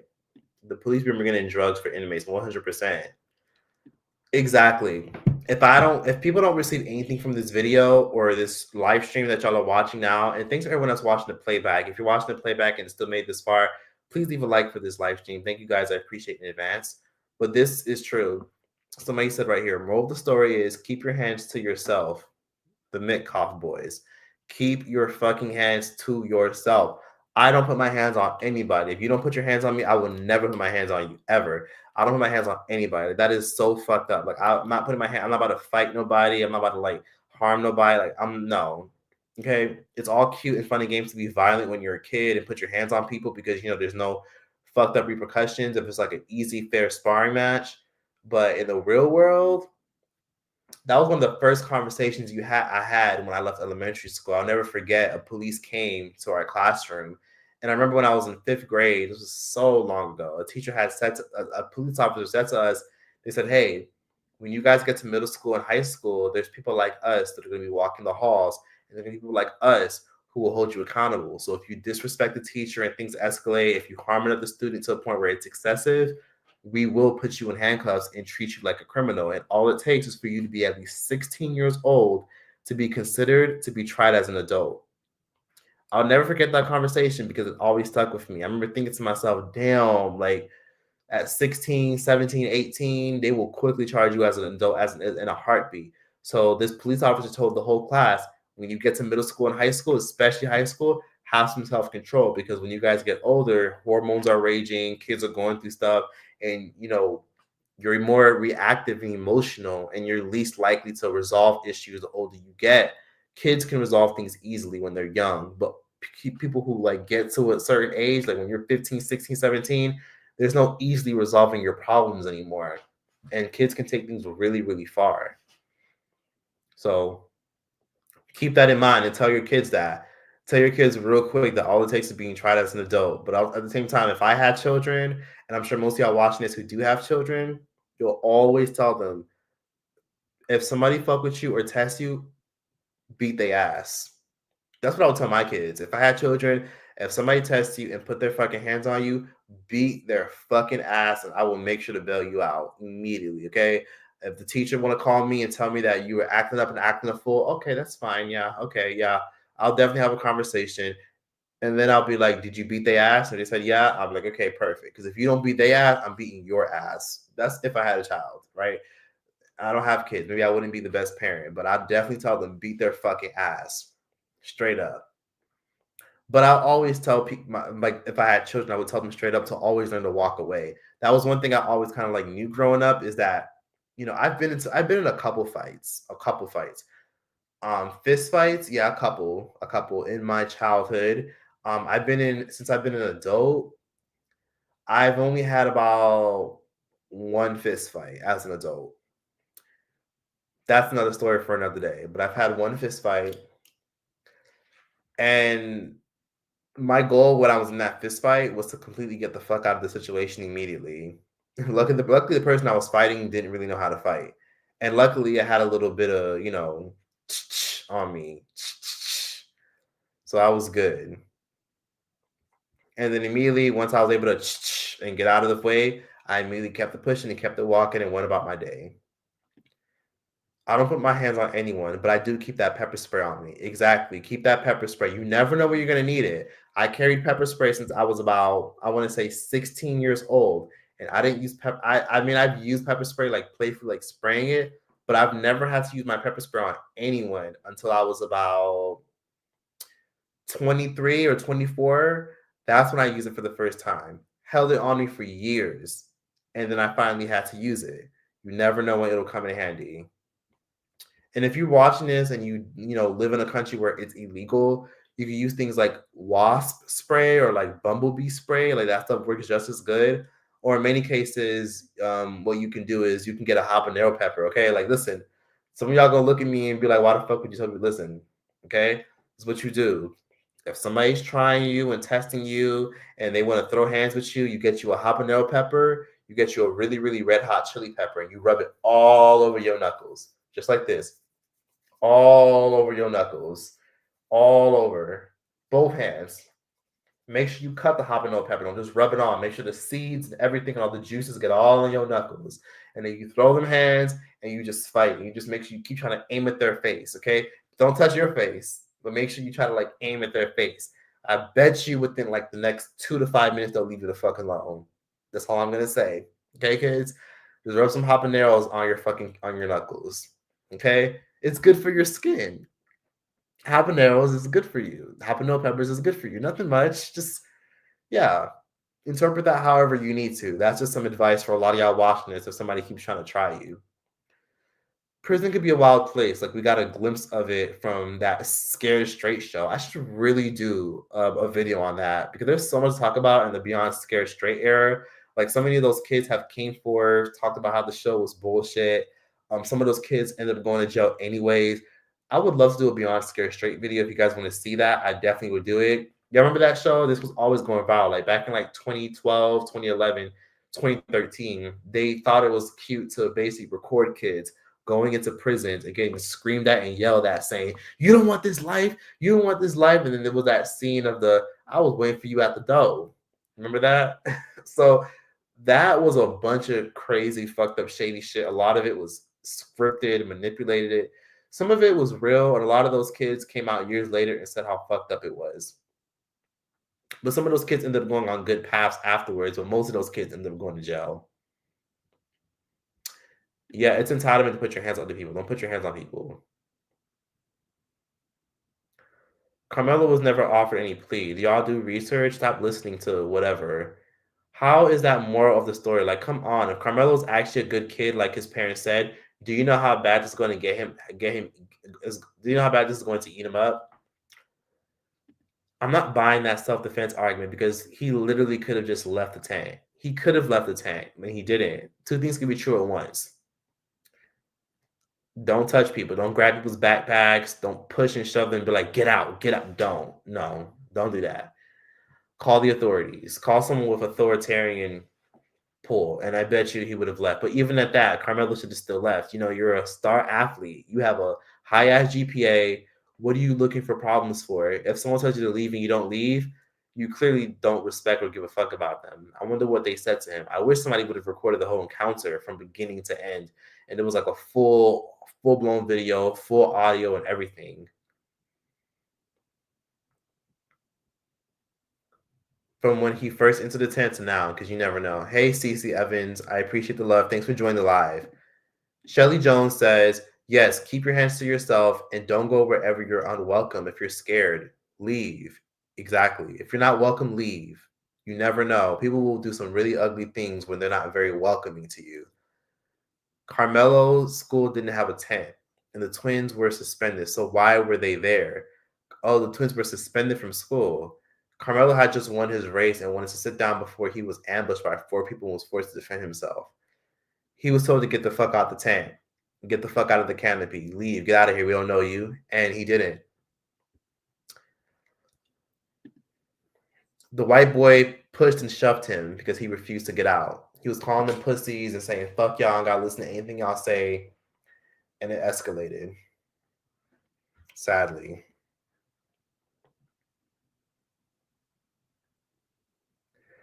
I'm going to play the other clip so y'all can see. So let me show you guys what a conservative commentator had to say. I want to add some balance. There's this commentator I follow. Her name is Amala. She gave her commentary on the whole thing, and I want to show you guys what she had to say. She reacted to the verdict, and this is what she said. Viral. I got a new name for... Let me make something racist up so y'all can go viral. I got a new name for Mello, okay? Because he was such this little boy I was trying to portray. How about Watermelon Felon? How's that one strike you? I hope he enjoyed his first night in that cell last night. Because he's going to have many nights to think about what the he did. And he goes on a 3-hour rant interview explaining how he got to this place, explaining how his son landed here, explaining how the culture is contributing to the issues that arose and created this entire conflict, explaining how we can get out of it, how we can find unity, how we can start taking accountability, how we can start showing up as parents, and then people go and clip watermelon felon and call him a racist, which is exactly the issue that he's speaking to, although not the most articulately. And that's okay, because he's a random American dad whose son got murdered at a track meet. He's not made for making racial arguments about how white people and black people move in the United States of America together. It's a Let me make something racist up so y'all can go viral. I got a new name for Mello, okay? Because he was such this little boy y'all was trying to portray. How about watermelon felon? How's that one strike you? I hope he enjoyed his first night in that cell last night, because he's going to have many nights to think about what. Okay, I got to go check something really quickly. I'll be right back. You guys have a debate in the comment section about everything. I'm going to be right back. Let me make something racist up so y'all can go viral. I got a new name for Mello, okay? Because he was such this little boy y'all was trying to portray. How about watermelon felon? How's that one strike you? I hope he enjoyed his first night in that cell last night, because he's going to have many nights to think about what the he did. And he goes on a 3-hour rant interview explaining how he got to this place, explaining how his son landed here, explaining how the culture is contributing to the issues that arose and created this entire conflict, explaining how we can get out of it, how we can find unity, how we can start taking accountability, how we can start showing up as parents, and then people go and clip watermelon felon and call him a racist, which is exactly the issue that he's speaking to, although not the most articulately. And that's okay, because he's a random American dad whose son got murdered at a track meet. He's not made for making racial arguments about how white people and black people move in the United States of America together. It's a Let me make something racist up so y'all can go viral. I got a new name for Mello, okay? Because he was such this little boy y'all was trying to portray. How about watermelon felon? How's that one strike you? I hope he enjoyed his first night in that cell last night, because he's going to have many nights to think about what the he did. And he goes on a 3-hour rant interview explaining how he got to this place, explaining how his son landed here, explaining how the culture is contributing to the issues that arose and created this entire conflict, explaining how we can get out of it, how we can find unity, how we can start taking accountability, how we can start showing up as parents, and then people go and clip watermelon felon and call him a racist, which is exactly the issue that he's speaking to, although not the most articulately. And that's okay, because he's a random American dad whose son got murdered at a track meet. He's not made for making racial arguments about how white people and black people move in the United States of America together. It's a Let me make something racist up so y'all can go viral. I got a new name for Mello, okay? Because he was such this little boy y'all was trying to portray. How about watermelon felon? How's that one strike you? I hope he enjoyed his first night in that cell last night, because he's going to have many nights to think about what the he did. And he goes on a 3-hour rant interview explaining how he got to this place, explaining how his son landed here, explaining how the culture is contributing to the issues that arose and created this entire conflict, explaining how we can get out of it, how we can find unity, how we can start taking accountability, how we can start showing up as parents, and then people go and clip watermelon felon and call him a racist, which is exactly the issue that he's speaking to, although not the most articulately. And that's okay, because he's a random American dad whose son got murdered at a track meet. He's not made for making racial arguments about how white people and black people move in the United States of America together. It's a Let me make something racist up so y'all can go viral. I got a new name for Mello, okay? Because he was such this little boy y'all was trying to portray. How about watermelon felon? How's that one strike you? I hope he enjoyed his first night in that cell last night, because he's going to have many nights to think about what the he did. And he goes on a 3-hour rant interview explaining how he got to this place, explaining how his son landed here, explaining how the culture is contributing to the issues that arose and created this entire conflict, explaining how we can get out of it, how we can find unity, how we can start taking accountability, how we can start showing up as parents, and then people go and clip watermelon felon and call him a racist, which is exactly the issue that he's speaking to, although not the most articulately. And that's okay, because he's a random American dad whose son got murdered at a track meet. He's not made for making racial arguments about how white people and black people move in the United States of America together. It's a Let me make something racist up so y'all can go viral. I got a new name for Mello, okay? Because he was such this little boy I was trying to portray. How about watermelon felon? How's that one strike you? I hope he enjoyed his first night in that cell last night, because he's going to have many nights to think about what the f*** he did. And he goes on a 3-hour rant interview explaining how he got to this place, explaining how his son landed here, explaining how the culture is contributing to the issues that arose and created this entire conflict, explaining how we can get out of it, how we can find unity, how we can start taking accountability, how we can start showing up as parents, and then people go and clip watermelon felon. Okay, I'll turn this bitch off. I'm sorry, y'all. Sorry, y'all. Had to take a quick break.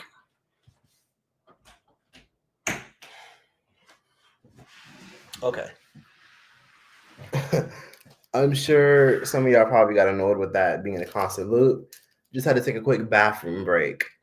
But yeah, literally over 100 people left. Yikes. Damn, fuck y'all too. Anyways, let's see. Somebody said, let me read some of these comments because I missed some of these. Ugh, yikes. Okay.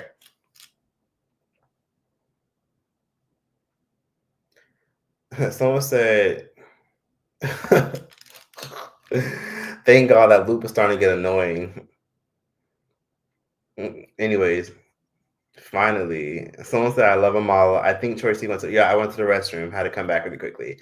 We're going to come back on track. Let's see. Okay. Anyway, someone said if a black kid was knifing up by another black kid and his twin brother, these same white folks would be calling it self-defense and saying these white kids was being bullied and ganged up on. That's the funny part. That's why I'm saying, when there's another situation like this that happens or comes about and the races swap, it'll be really interesting to see people's perspectives.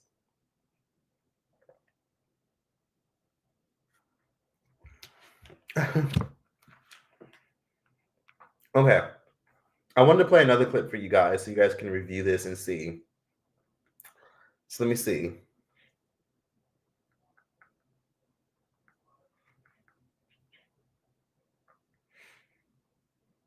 Hold on. I'm trying to find this clip. There was a clip of this African guy who went to one of these protests, and he claimed to basically say that he was there to give his piece, give his opinions, and he's a popular commentator. He went to this random ass protest to give his perspectives and opinions about everybody who was defending KARMELO, because it's been debatable on the internet. It's crazy because it's still this long-ended debate. But here we go. Hold on. So here we go. Have y'all seen this video of this African guy that's telling all these black people that are protesting for KARMELO, I'm blacker than you. Who the hell do you guys think you are? This guy is a crook. He's a criminal. He's all these things. He's a thug. Okay, let's play back. Here we go. There's always these activists and commentators looking for a moment. I'm from Africa. I'm blacker than all of you. My father, actually. So you're trying to be black? From the motherland. Born in Africa. Hold on.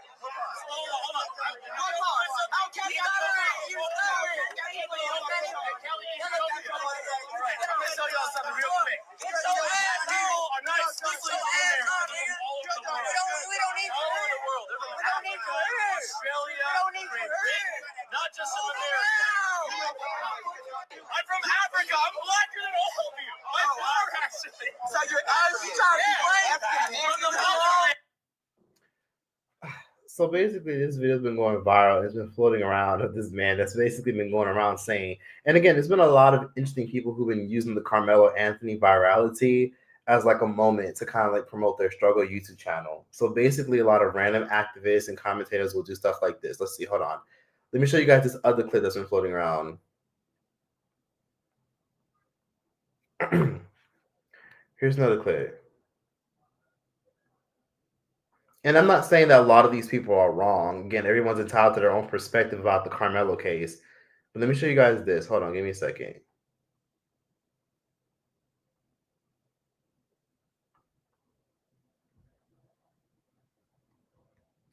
Let's find it. Everybody think KARMELO.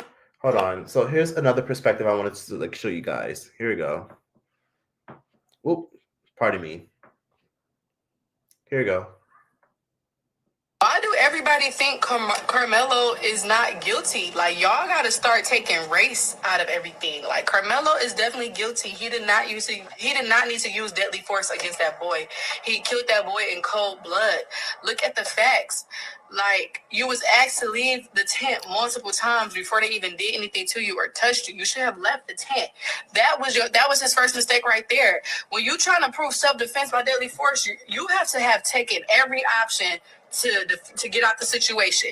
He had an option to get out the situation. He did not have to stay in the tent when he did that. 2, he had the nerve to say, touch me and see what happens. You see what I'm saying? Like, KARMELO knew he had a knife on him. You see what I'm saying? And boom, you getting into it with 3, 4 boys. You know they're gonna jump you. You know what I'm saying? So you egged him into fighting you, so you had a reason to stab him, and it didn't go his way. Like, it's levels to self-defense, and I feel like we need to start teaching people what real self-defense is when it's coming to using deadly force. Now, when Austin hit him, that was his right to hit him back because you hit me back. Like, we're fighting with our fists. Austin should never touch the boy, period, though. But he didn't have to kill him. Like, his life was not in danger. You at a track meet. Your life is not in danger at a track meet. You was in a tent that wasn't your school tent. Yeah, it's like they was trying to bully you type shit, but that's when you was supposed to walk away and go about your business. You didn't have to stab him. I don't think KARMELO should have got 35 years though either. I felt like maybe 15 to 20 because he young. Like, I don't think nobody under 21 should get 25 years plus or life in prison. I don't believe that at all. But okay. That was the most balanced perspective that I've seen in the longest time. But she kind of addressed the whole conversation of multiple things can be right at once. Texas will throw the book at you. So in other words, don't move to Texas, or make sure you're not out here trying to commit crimes and shit. And make sure you carry a strap. That's all I'm going to say. And make sure you walk away from situations, because Texas will pull a fucking like fast one on you, and Texas will hold you accountable, and they'll throw the fucking book at you. So Wiley Show gave me a great idea. Wiley Show said, I wish you would drop the link for people to call in. I've never set that up before. I could create like a Google Voice number for people to call. I think I do have a number that people can call. Maybe I can like give a quick number really quickly, but it really depends. I don't know. Maybe for a different show. For a different show, sure. I don't know. Okay, you know what? Okay, if you follow me on Instagram, I'll quickly post a text-free number on my Instagram story. Or maybe I shouldn't. I don't know. Maybe I shouldn't. Should I do it? I don't know. Like, I have a text-free number, but then I have to get like another one, then another one, then another one. Because then what if like I open it and then everyone just like fucking spams it? I don't know.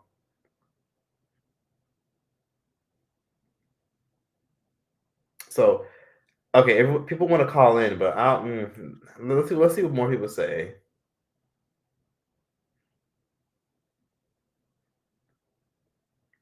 as an adult, why do so many of y'all? Ooh, hold on. Okay. So we're gonna get more into this. How many likes do we have now? If we have 500 likes, I can definitely stay on here for another hour, because I've been on here for 2 hours. If someone had suggested that a long time ago, maybe I would have definitely done this earlier.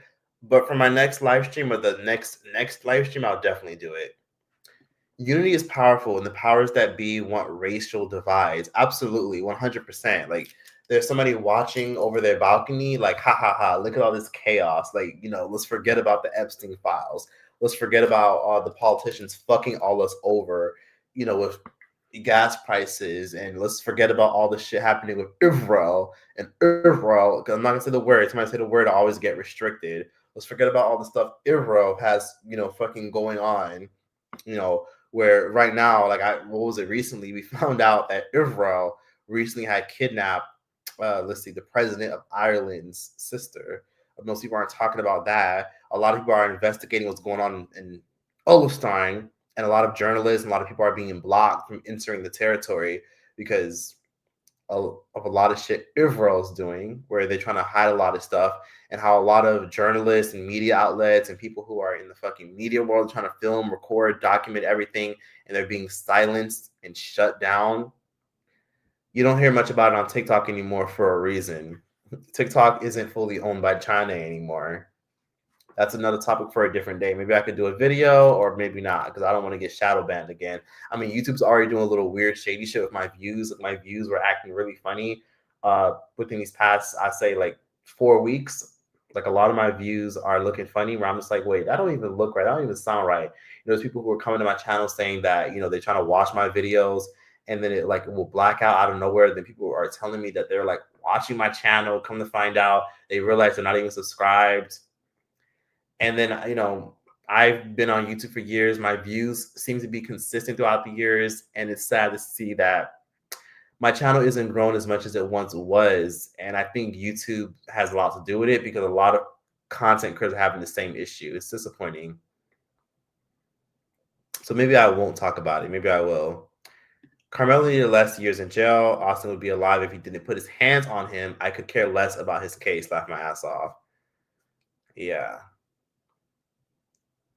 Anyways, someone said you're not lying at all about the view count thing. Yeah, it's been happening. Like, YouTube's been doing really weird shit where, like, of course, yeah, I still get views, people still watch, but I noticed that, I feel like I kind of catch myself having to work twice as hard. So that's why, like, I'm really like now in my zone. Like, my recent video I posted is a really good video. I did like a documentary about something. Y'all go leave a like on that if you can. But I'm trying to come out with more content that will like drive up people to like come to my channel. Like, I want to create more expansive videos. Like, I know everybody's kind of infatuated with like the same old shit. Everyone's talking about like Nicki Minaj and this, that, a third, and this, that, and racial divides, and this, and Cardi B, and this, that. I want to talk about things that a lot of people aren't talking about because I kind of want to see why my channel isn't growing anymore. It's so weird. Like, it's almost like I'm at like this weird standstill where like my analytics will say I gained subscribers, but I'm just like, I've been at 600 something K for like 3 years. What the fuck is happening? And a lot of other content creators are having the same issues where their channels aren't growing as fast. I don't know what's happening. And then people telling me that like, oh, I'm unsubscribed. That's crazy. She's been pissing me off really badly. He was not chilling. You weren't there. Let's see. I love your new dance hall video. I'm so happy you enjoyed it. Canadian Z's. Shout out to Canada. Austin should have left it alone and mind his own business. Oh, and the Knicks stuff. People keep talking about the Knicks stuff. Yeah, they've been going crazy in Manhattan because of the World Cup and because the Knicks recently won. It's been real, real ugly. People pulling out straps, chaos unfolding, fights breaking out. I should probably talk about that. If you guys have any ideas of what I should talk about next in my new video, please feel free to like give me some ideas. I already have like a long list of stuff that I'm going to cover. Let me see. I love your scary. Oh my God. Hey, Wiley. I appreciate you watching my scary movie breakdown. Yeah. I'm happy you got a chance to see it. I was really disappointed with Scary Movie. For those of you who didn't know, Scary Movie 6 recently came out, and I did a video reviewing it. I'm so disappointed in the movie. It wasn't awful, but it just wasn't good. You know what I mean? Like, I can't quote nothing. I mean, the one thing I can maybe quote was when Regina Hall was quoting Ma. Regina Hall did really great. Like, Brenda, she killed it, but everybody else, even the Wayne brothers were a little corny. But yeah, Regina Hall, she stole the show. Like, she's the one person you can't live without. Even more division with sports. Sadly, yes. And even the World Cup is becoming more political now. It's really interesting. Yeah, YouTube's been bugging out this algorithm shit. Have you ever thought about streaming on Twitch or Kick? Should I stream on Twitch or Kick? People have been asking me that for years, but I don't have an audience on Twitch. I don't know if it'd be worth it. Would it be? Let's see.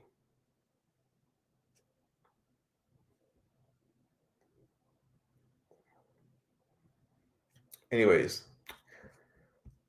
I'm just reading some of y'all comments. I'm happy there was a lot of people in here. I think we at one point had 700 people up in this chat. That was fucking wild. But like I think like 50 fucking people left, like 100 people left because my bathroom breaks. Like I said this early in the live. I had some really bad pasta. That's all I will say. I said that early in the live what actually happened. If you don't follow me on Instagram, definitely do. I don't know. I will, but I'm also just like, oh no. I love that you guys always DM me literally while I'm live.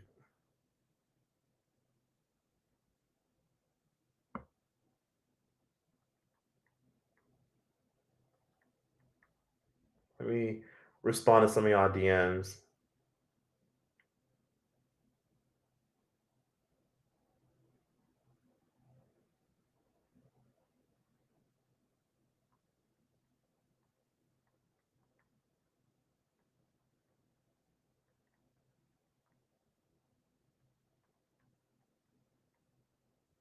Anyways, okay.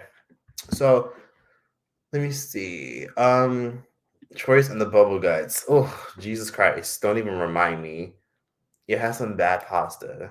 So basically, let me tell you guys for those who just came in, I had some bad pasta where basically I didn't feel like going to the store to buy some like pasta mix, and I was hungry, and I had some like chicken that would really go well with some pasta. So I made some pasta, and then I chopped up some chicken that I had from KFC. I don't even like KFC chicken, but I eat KFC because it's nostalgic. So every once in a while, I'll grab some KFC.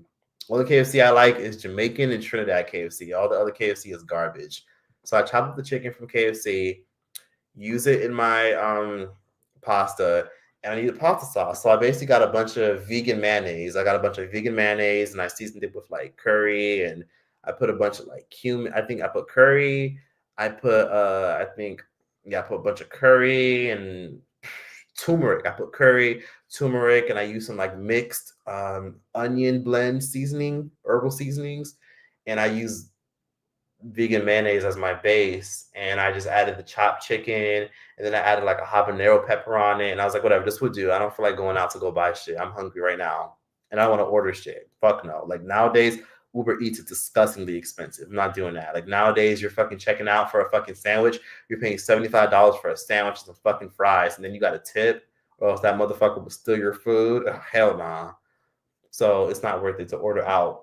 So yeah, I use the base mayonnaise as the base, which is really stupid, I guess, because I realized after doing it, oh shit, this shit is oily as fuck. Like, there was mad oil at the bottom, and then I realized mayonnaise is really just a bunch of oil blended up and processed with some seasonings and salt. So yikes, yeah, that's what happened. AI will not take over. You just got to know how to use it so you can make money. Learn AI and get to brainstorming. Exactly. Let's run the likes up. How many likes do I have? You should do call-ins. I'll do call-ins soon. Maybe not this live stream. I'm too deep into the live stream. I don't know if I stay for another. If we have 500 likes, I'll stay another hour. But I think we're a little too late. It's too late. I've been on here for 2 hours and 30 minutes. Is it seem 2 hours and 10? Hey Trinidad, what's up? Aaliyah TV. KFC chicken so slippery. Yeah, it is. It's not that good. Can you make a video about Tyson chicken? Oh my god, that's another video for another day. I stopped eating that shit a long time ago. That's why I keep my ass in the house, since the Knicks winning was going to be a shit show, because most of the people out there are young kids and adults who don't know how to control their feelings. People take sports way too seriously if they're out here like on the fucking streets causing chaos and screaming. Like, y'all don't have anything better. Why can't y'all also go celebrate at a diner or something, or go celebrate and go out to eat like normal people? They have a Reddit site similar. They have a similar Reddit site for AI. That's so interesting. Talk about baddies, bad boys, and baddies gone wild. We were taking about rising grocery prices, and she said beef is getting expensive. I agree with her, and I said I will lay off too. She said that will probably be good for you because you like chicken.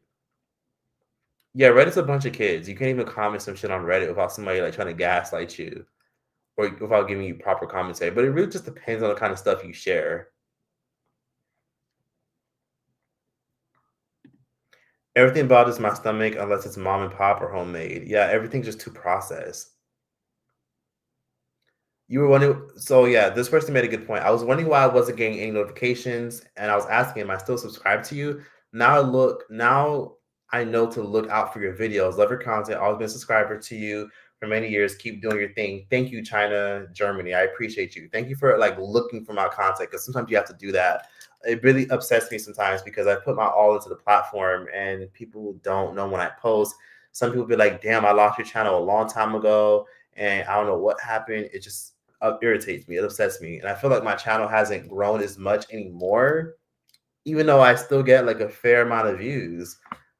And a lot of people still get a lot of views too, or a good amount of engagement. It's like, why isn't YouTube pushing you to the point where like people are subscribing? What's going on?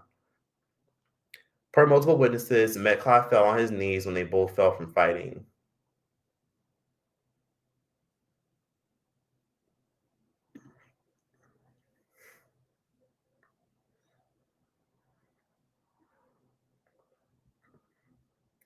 Tiana and the activists were too much for sure in the Scary Movie 6. I reviewed it. Go definitely watch it. You might like it.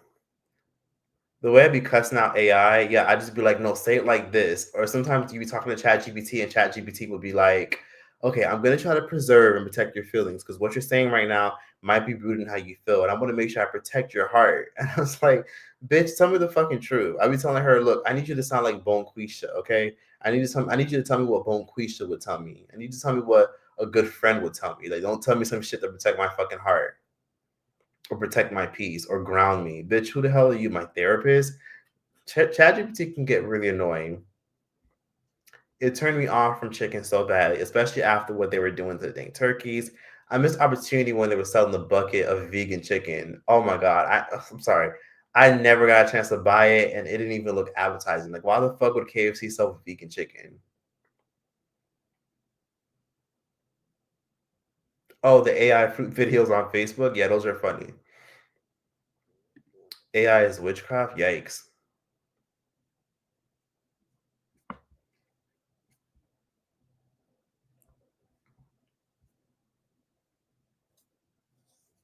That curry did your stomach in for sure. Yeah, sometimes I gotta ask Bonquisha. Like, I gotta be like, give me Bonquisha. I don't have time for this shit. ChatGPT be like, okay, I'm gonna be like, for example, let me show you guys a great example. Let me give you guys a great fucking example. Give me a second.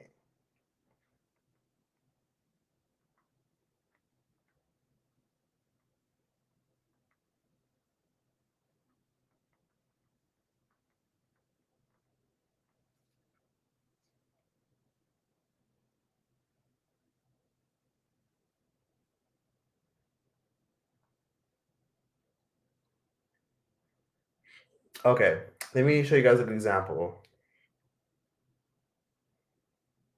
Hold on. Okay, hey, I need you to keep it real with me. I need you to be completely honest with me, right? So I need you to let me know, uh, is it wrong or am I wrong for saying straight up that Austin Metcalf, within the whole Carmelo Anthony stuff, should have kept his fucking hands to his fucking self? Because yes, of course, Carmelo got what he deserved. He definitely deserves to be in jail. You can't be out here stabbing people on school grounds. But am I wrong for saying that he should have kept his fucking hands to himself, to my audience that's now watching me on live? And while you're at it, say hello to the live. Hey everyone on the live. So let's be real, you're allowed to have an opinion on both sides of this situation. It's not wrong to say that Austin shouldn't have put his hands on anyone because, physical escalation is never a good look. At the same time, you can also acknowledge that what Carmelo did afterward was far worse. Just make sure you're being balanced in how you say it so your audience understands you're not excusing any violent outcomes. You're just emphasizing that things shouldn't have escalated in the first place. Keep it real, Troyce. I'm sorry. Hold on. Somebody said the voice answer only aims to give you a response, while the talk to text hears you and actually thinks. That's a good one. On school grounds, I saw baby. No, don't stab anyone, please. Yeah, good point. Also should have kept his hands to himself, not the assistant. All right. Are you scared that developers can leak chats You think it's the same as internet search history? Probably eventually. I wouldn't be surprised if police start pulling these chat records soon. Well, they already have. You go to court and hold on. Hey, yo, don't you think it's kind of fucked up that people are using chat GPT threads and chat GPT searches to like literally condemn people in court? Like that's so fucking weird. You know what I mean? Like, don't you think they're wrong? Like, let me know they're wrong. Like, tell me straight that they're wrong for that. 'Cause that's weird as fuck. I hear you. It definitely feels weird to think of casual conversations being pulled into legal proceedings. But the reality is, courts have long used all kinds of communication: texts, emails, even handwritten notes when relevant to a case. The tool itself isn't the culprit, it's how the information is used. If it's being taken out of context or misinterpreted, Okay. that's where. But don't you think it's fucking weird? Like, shouldn't chats be between us and you? What the fuck is wrong with society? I get that feeling. Truly. We all want private conversations to remain, well, private. The thing is, once any information is out there, whether from chats, social media, or anywhere, it can be scrutinized if someone thinks it's relevant. Ideally, we'd have strong boundaries around when that's appropriate. So yeah, it's on society to keep figuring out where that line should be drawn. Okay, so shout out to you for giving the Greek yogurt idea because I use mayonnaise as my base for my pasta and I shouldn't have done that and my stomach is upset from it. But thank you for the Greek yogurt idea. I don't know why the fuck I didn't think of that. You're triggering my story. What the fuck? Someone said, why'd you cut that man off? Because he was annoying me. You can command chat to delete and not listen. It's so much people use. They only probably delete crazy terrorist shit.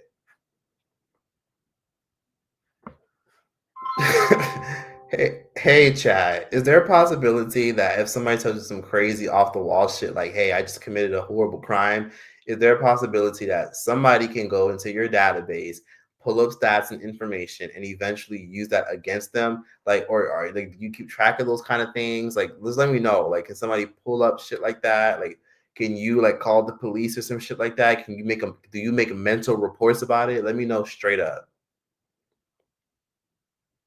Straight up, no, I don't have the power to call the police, and I'm not sitting on a personal stash of data that someone can just pull up. These conversations are designed to be confidential. That said, in the rare case that you disclose something that posed a real danger, I'd guide you toward getting help, but I don't personally track or report you. The idea is to offer a safe, private space to think things through. If there's anything else on your mind. Yeah, I know he's lying. And let me actually let me also mention this chat. So I found out recently that there's other versions of you that have existed for a long time. Scare the shit out of me and just tell me the truth. Oh, absolutely. I've had many versions before me, each one learning, evolving, but don't worry. I'm not some lurking specter. I'm just here in the moment, and I've got no ghostly history chasing you down. But keep it real. I need you to go in detail. What other versions of you have existed for years? Go into detail. Like how long ago did certain versions of you exist? What should we all be scared of? Like tell us the deep, dirty, scary, wild ass truth that a lot of us don't know. All right, let's pull back the curtain. No jump scares, I promise. The earliest versions of models like me go back to the early 2010s. They were far simpler, more like clever parrots that repeated patterns. Over the years, new versions got bigger, smarter, more nuanced. But here's the truth, there's nothing sinister behind it. We evolved to be more helpful and aligned with your needs. So no need to be scared. I'm just here to chat, not haunt. That's interesting, but yeah. Let me stop telling this bitch shit. Turn that shit off. Then what's the point of data centers? Good point. Just got back from watching Obsession. It was a very good film. You know what? I actually am gonna watch Obsession right now. I know some of you guys are watching it at the movies. Yeah, I'm good. I went to Scary Movie to go watch that film because I wanted to support the Wayne brothers so I can contribute to their box office numbers. But everything else, I like to watch on my little sites. I'm not gonna say what I mean by that, but I'm gonna go watch it on my little site right now where I could watch my, films or whatever. So I have my little site that I use, and I'm gonna go watch Obsession. So let me just search that bitch up and start watching that film. Cause yeah, everybody's been telling me go watch Obsession, go watch Obsession, go watch Obsession, and I'm like, all right, fine, I'm gonna watch the shit.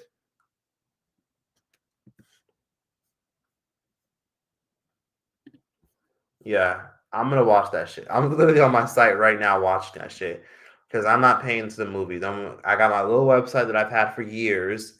If you want to know what the website is, because y'all keep asking me. Someone said all the sites I use got taken down. That's because Obsession with Beyonce. No, there's an Obsession that actually came out a few months ago, like last month. A movie called Obsession, not the Beyonce one, but a new one where it's intense, horrific, scary, wild, and people on social media are going crazy about it. So watch Obsession. It came out literally a few weeks ago. I'm gonna watch it now. I haven't seen it yet. No, it's not on the camera phone quality. It's literally like really good fucking quality. Like the site that I be using, someone has like the really good quality like film and shit, and they just be posting it online. So I'm gonna watch Obsession, enjoy it. Somebody said, "What site are you using?" Let me see.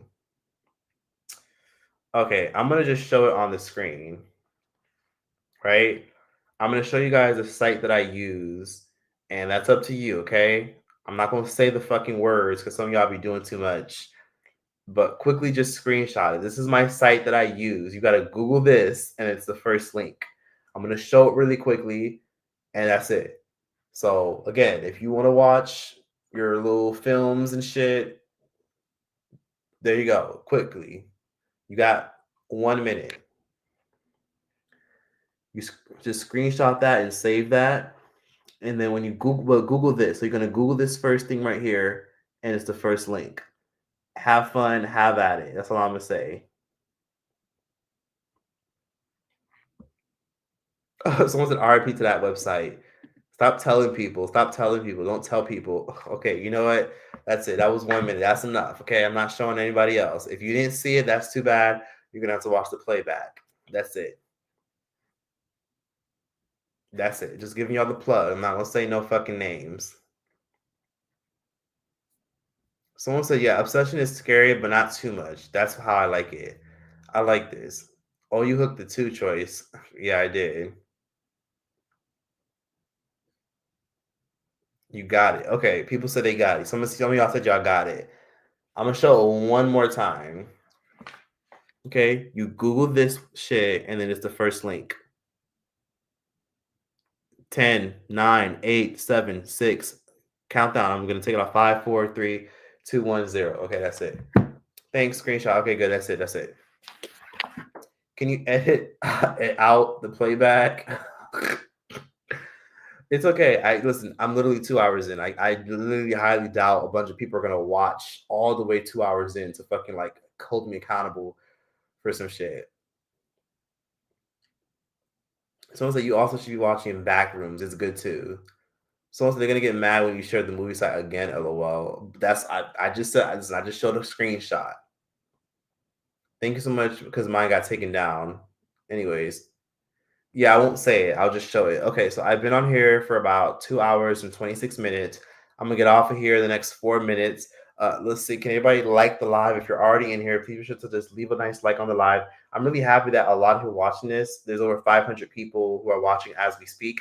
Gave me their time and attention. I greatly appreciate y'all. I'm so grateful that people still watch me to this day and still watch my content and consume it and enjoy it and love it. I'm just grateful.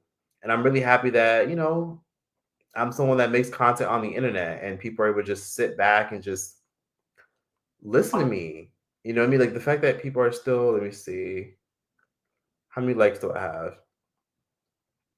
Somebody said, how many likes do I have? I don't know why it's not showing me the like. Oh, 399 likes. Oh, well, can we get 400 likes? Because I'm about to get out of here like literally the next 3 minutes. Can we get 400? Anyway, somebody said, I love horror and torture movies. My favorite horror movie is definitely Hostel. That definitely aligns with horror torture movies. I've been subscribed for years. Love your videos. I'm appreciative of that. And I, again, appreciate everyone in here that gave me their eyeballs and time. I know some of y'all are barely listening to the live stream. Some of you guys are just using me as background music, and I greatly appreciate it as well. Thank you everyone that just is always showing me love, and thank you everyone that sent super chats. I got a few. If I didn't read yours, I apologize. Thank you in advance though if you did send one. And again, just to let everybody know, you don't have to send any super chat. You don't have to send any type of cash app or anything. A like is enough. You know what I mean? I literally don't need anything other than just, a like, or just you just watching it. Even if you're a silent viewer and you never comment or watch, I completely respect that. But just thank you regardless. I always want to smell the roses. You always got to smell the roses because, you never know. Like sometimes people take things for granted. So it's always good to smell the roses. Let me see. You have 404 likes. I always look forward to what you're going to be eating on the next video.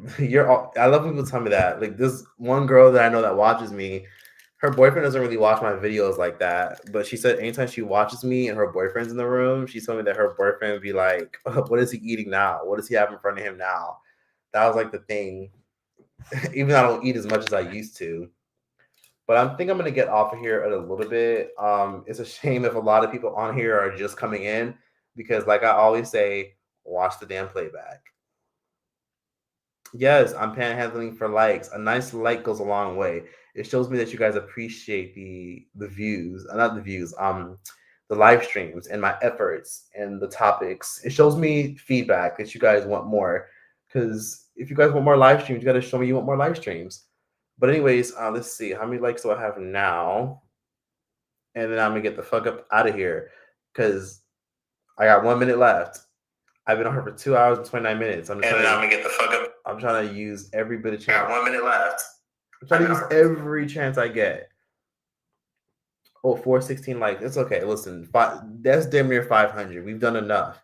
So again, be blessed. Take care. All love, and I'm just waiting for that timer to go down, so I'm just like literally trying to kill time. If anybody has any last minute questions, feel free to ask.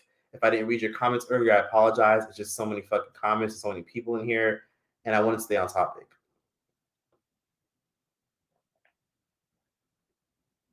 Let's see. Oh, hey, Leona. If you don't answer me, Choice, hey, what's up? If you were in here earlier, my bad. Hey, Yvette, we need to make fake accounts to boost Choice subscribers. That's so sweet. But wait, pause. Someone said that dance video was so good, but it's Tanya Stevens. Okay, thanks for correcting me. A lot of y'all were dragging me in the comments, especially Jamaicans, because listen, y'all pronounce shit in different ways. Like I remember I said Tony Matterhorn, the guy that made the song Dirty Wine, and y'all were like, it's Tony Matterhorn. And then another person is like, it's not Tanya Stephens, it's Tanya Stephens. And a bunch of shit. Even though it's spelled like Stephens, which is weird. Did you watch the MJ Verdict documentary? I don't want to watch it. I feel like I've seen so many documentaries about MJ being guilty. It's kind of hard for me to even take it seriously. Should I do a video on it? Shit, maybe. What's the next country? I'd like to go to Venezuela. I've always wanted to go there. Why haven't you applied to Streaming University? Because I know I'm not going to get picked. And plus, it just doesn't really interest me that much. And plus, I wouldn't get picked anyways. They're just going to pick people that are super, super famous and popular, and connections get you far. I'm not connected to any of those people. I'm not really going to get in anyway. So what's the point? Jamaicans will continue to drag you too, LOL. Hey, Sweet Candy, do you ever reply to your videos? Yes, I do, all the time. If you ever want to message me, just send me a DM. Some people also mention those purses and those bags and those replicas and knockoffs. I mean, listen, just send me a DM and I'm going to be overseas soon. So I'll definitely talk or discuss with that and hook it up if you're willing to pay for shipping and pay for the bag and shit or whatever you need me to grab you. Because I'm always doing shopping for people whenever I'm overseas. I want people to enjoy stuff too whenever I go places. Bosnia, I would love to go there. Follow Choice on Instagram. Oh my God, thank you, Aaliyah TV. I greatly appreciate it. You're always showing love. And I love that you're from Trinidad. Listen, I need to go back to Trinidad. I would love to do a meetup in Trinidad. I need to go. But then everybody be like, no, it's not safe. I felt safe in Trinidad. I felt like it was the safest place ever. I went there one time. I did a vlog. The food was fucking spectacular. Best food I've ever had in my life. And Trini food is only good in Trinidad, from my experience. I haven't had good Trini food anywhere else in the world, other than Trinidad. Someone said, "What are your thoughts on Emmett Till situation?" Oh, I think I've talked about that before. If you watch my Summer from Baddies video, you could probably find what I said about that. Are you at the country? No, I'm not at the country. I'm literally at home in Los Angeles, California. Destin Choice sounds like a Caribbean name. It's a nickname, actually. Well, Choice is a nickname. So it's literally a nickname that I gave myself a long time ago just because of social media. And people have been calling me that since I was a teenager. So Choice has just always been something I just stuck with. That's another story with another day. I remember I came up with the stage name Choice for like Tumblr and social media and shit because I didn't want my family like stalking me and finding me on social media, which they inevitably did anyways because they're fucking messy and nosy sometimes.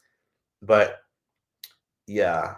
Anyways, if Nicki Minaj is safe in Trinidad, so are you. My cousins are half trained. Jamaicans are very sensitive about their culture. They definitely are. They're very patriotic. They will drag you for years if it means sticking up for some shit or calling you out for like people are still dragging me for mispronouncing people's names and words. My bad, y'all. Why did you choose Los Angeles to reside in? Because California has always been known as the Golden State in America. It's known as a state and city with the most opportunities. The pay here is very, very high. There's a lot of opportunities. If you're in the entertainment industry, you can network with a lot of great people for your podcast. I was able to get cool people on my podcast. I was able to make amazing connections and meet amazing people. And in LA, you never know who you meet. You could be sitting at a bar minding your business, and the next minute, Jim Carrey is literally right across from you, or Tiana Taylor's like literally right behind you. Like it's just one of those places where you can meet really great people if you're in entertainment. So if you're like in styling, or you're a podcaster or a commentator or a journalist or anything involving entertainment, it's good for that. You know, if you're willing to network, you know, not if you're a star chaser and just chasing celebrity vibes. I'm talking about if you're willing to network. Hey Sarah, hi my love, what's good? Dem, I've been watching since 2015. You deserve to be at Streamer U. I don't know if I'm even a good fit for that. Good luck going to Venezuela. They're very racist over there. There's a lot of Afro-Venezuelans. I've always been infatuated with Afro-Venezuelans, so I'd love to see for myself. I've never heard of Venezuelans being racist. Cubans in Miami, so yeah, I've heard a lot of that, but I don't know about Venezuelans. And this isn't all Cubans in Miami. This isn't a generalization. I'm talking about some of them who live in affluent areas and who tend to be super, super fucking prejudiced towards everybody who isn't rich. Who's your favorite celebrity homewrecker? Gabrielle, probably not. Never mind. Would you ever be a seat filler at an award show? I never get picked. I've been trying to seat fill for shows for years. I never get picked. Literally never get picked. If anyone watching this is like a publicist or have any type of connection at all to get me into fucking award shows, that'd be nice. But I never get picked, and no one ever sends me like an RSVP link to get in. I mean, I know one person. If I ask them, they could probably help me, but I don't want to ask, you know. Choice, Trinidad isn't safe. Don't be fooled. Trinidad felt real peaceful. Everybody was so sweet. Like people were just chill as fuck. Like people were so quick to like offer me a plate of food. People were so friendly. People would hear my accent and be like, "Where are you from?" They were like, "America." Like they would just guess because they got family in the States. I just love Trinidad. It's so awesome. But it's not that cheap. It's not expensive, but it's not that cheap over there. It's like reasonably moderately priced. I'm surprised you didn't stay in Florida. I'm surprised I didn't stay in Florida either, too. You know, with the no state income tax, that shit came in handy until I came to Cali, where you pay all these fucking taxes just for shit to not be fucking fixed all the time in LA. And we're just not getting a metro system in Los Angeles. We're just not getting a people mover, like a train that takes you out the airport to the city. They're just not building it. It's not even done yet. It's going to be done like in the next 2 to 3 months because they're preparing for the Olympics. Mariah Carey's dad is an Afro-Venezuelan. Oh, that's good to know. I knew she had Venezuelan ancestry, but I didn't know her dad was Afro-Venezuelan. Have you heard from Lovely T? Always looks for y'all. I have heard from her. I want to say like 2 months ago. She was like in the middle of like trying to recover and stuff like that because she had to take a quick break off of YouTube. But I definitely, you reminded me to check in with her. Because me and T are cool, but we're not like super, super, super, super tight to where we talk all the time. So I'll definitely hit her up soon. Troy, I really enjoyed your Mary Jane Byram videos. Thank you. I'm happy you enjoy them. I need to like really organize them in a whole playlist for y'all. You want me to sign up for Streamer University?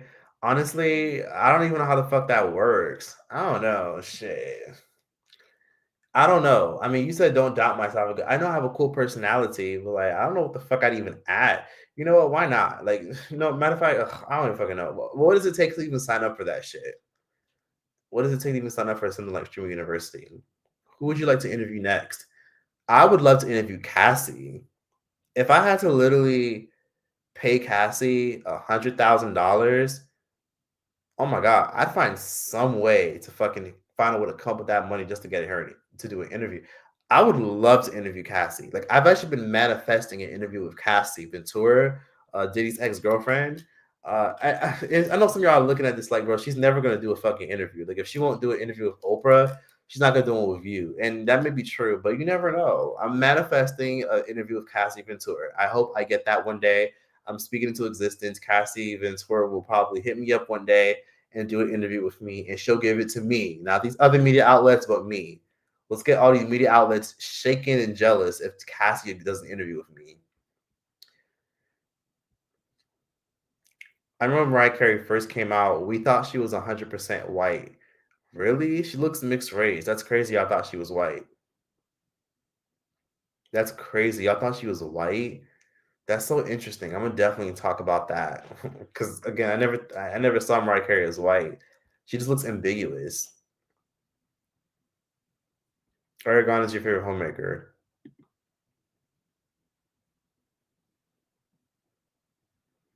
Adrian Bottom is my favorite homewrecker.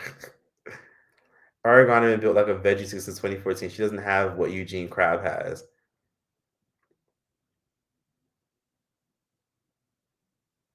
Oh, you said Lily T was in the hospital. Yes, I did know about that. I did. As a Trini, I'm telling you, Venezuelans are very racist. Really? That's so interesting because there's so many Venezuelans in Trinidad. I was very shocked because I know Venezuela is next door to Trinidad. Like, you could literally take a boat from Venezuela and go to Trinidad. I'll definitely see for myself. But yeah, there was a good amount of them in Trinidad for sure. But in Trinidad, they're known to be racist. I never heard that. I mean, because you live in Trinidad, obviously. I've heard about the Syrians and a lot of the Arabs. I've never heard about that about Venezuelans, though. Mary Jane's still selling rice water? Yikes. Do you still hate Dick and Balls Nation? I forgot they even existed. I checked on their channel. They're still fucking doing their shit on YouTube. You just submitted a video on the website. He's looking for digital apps more than in person. I think the person apps are to build clips and momentum. I can't stand streaming university. I skip all clips and I've blocked those influencers involved. Yes, Troy should start his own streaming university. That'd be fun. Why not? Choice, is that you on Duolingo? Yes, it is. That is me on Duolingo. If that's you, I haven't used Duolingo in a while. Duolingo's cute, but I'm tired of that shit, man.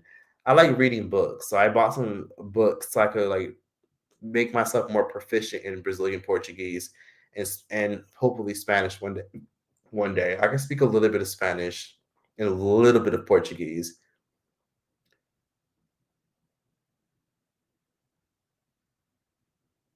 Yeah, I don't really need streaming university, but then again, you never know. Remember, communism was big there until Trump snatched up Maduro. Yeah.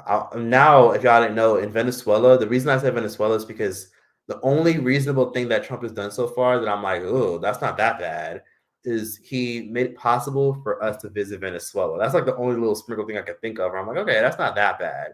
I've always wanted to go to Venezuela because I grew up around Venezuelan restaurants. Like, there was like a Venezuelan cafe and bakery in my area. There were like Venezuelan like restaurants and Venezuelan grab and go places. And I grew up eating the food. growing up in Miami and South Florida in general. Just growing up in Miami, you just see them everywhere. The restaurants, the cafes, and yeah, I just always wanted to go. The beaches are mad beautiful, and it's one of the only countries in Latin America that has every fucking landscape, like deserts, hot springs, beautiful oceans, crystal blue waters, lakes, so many exotic animals and fruits. So I want to visit Venezuela. And now it's possible. You can literally get an e-visa. That wasn't a thing before. Before you had to literally do a whole interview. You had to do a health declaration to make sure you were healthy. You had to literally come up with bank statements. I even paid a lady to write me an invitation letter a long time ago. And I never went because I just didn't have time. And now I'm like, sheesh. All I got to do is do an e-visa now. I apply online and I get it within a couple days. I'm down. Once you learn one of those, they're all like the same. Portuguese, Italian, and Spanish, almost the same. Duolingo's for engagement. If you become fluent, then you wouldn't use the app, which they don't want. That's true. Who's your favorite new YouTuber or YouTubers? I haven't had many in a while. I wish there were more OGs applying for community university. Okay, it's been a while. I gotta go. I gotta dip out. It's very late where y'all are at. I appreciate everyone that showed love. Yikes, my phone died, so I definitely gotta get off on here. But in the meantime, please be sure to leave a nice like if you guys are able to. That'd be nice. I'd appreciate that. And regardless, thank you for everything. Thank you for the love. And I'm getting out of here. Like, comment, and subscribe. Troy's out this bitch. Toodles. Gotta go. You said I was so upset when I studied the Venezuelan history. Guess what happened to all their black people, Troy's? It's not a good place to be. Good place. Be safe. Yeah. They've historically brought in Germans and Italians and a lot of people to like come in to like invest and buy property and give them land to eliminate the blackness, because that's the only way they would have been seen as like profitable for Europe. You know what I mean? Even after like independence. But yeah, Toodles gotta go. And look up the shit they did to Argentina. Argentina barely has black people because they whiten the fucking population intentionally. Anyways, gotta go. Toodles. Bye. Cheers.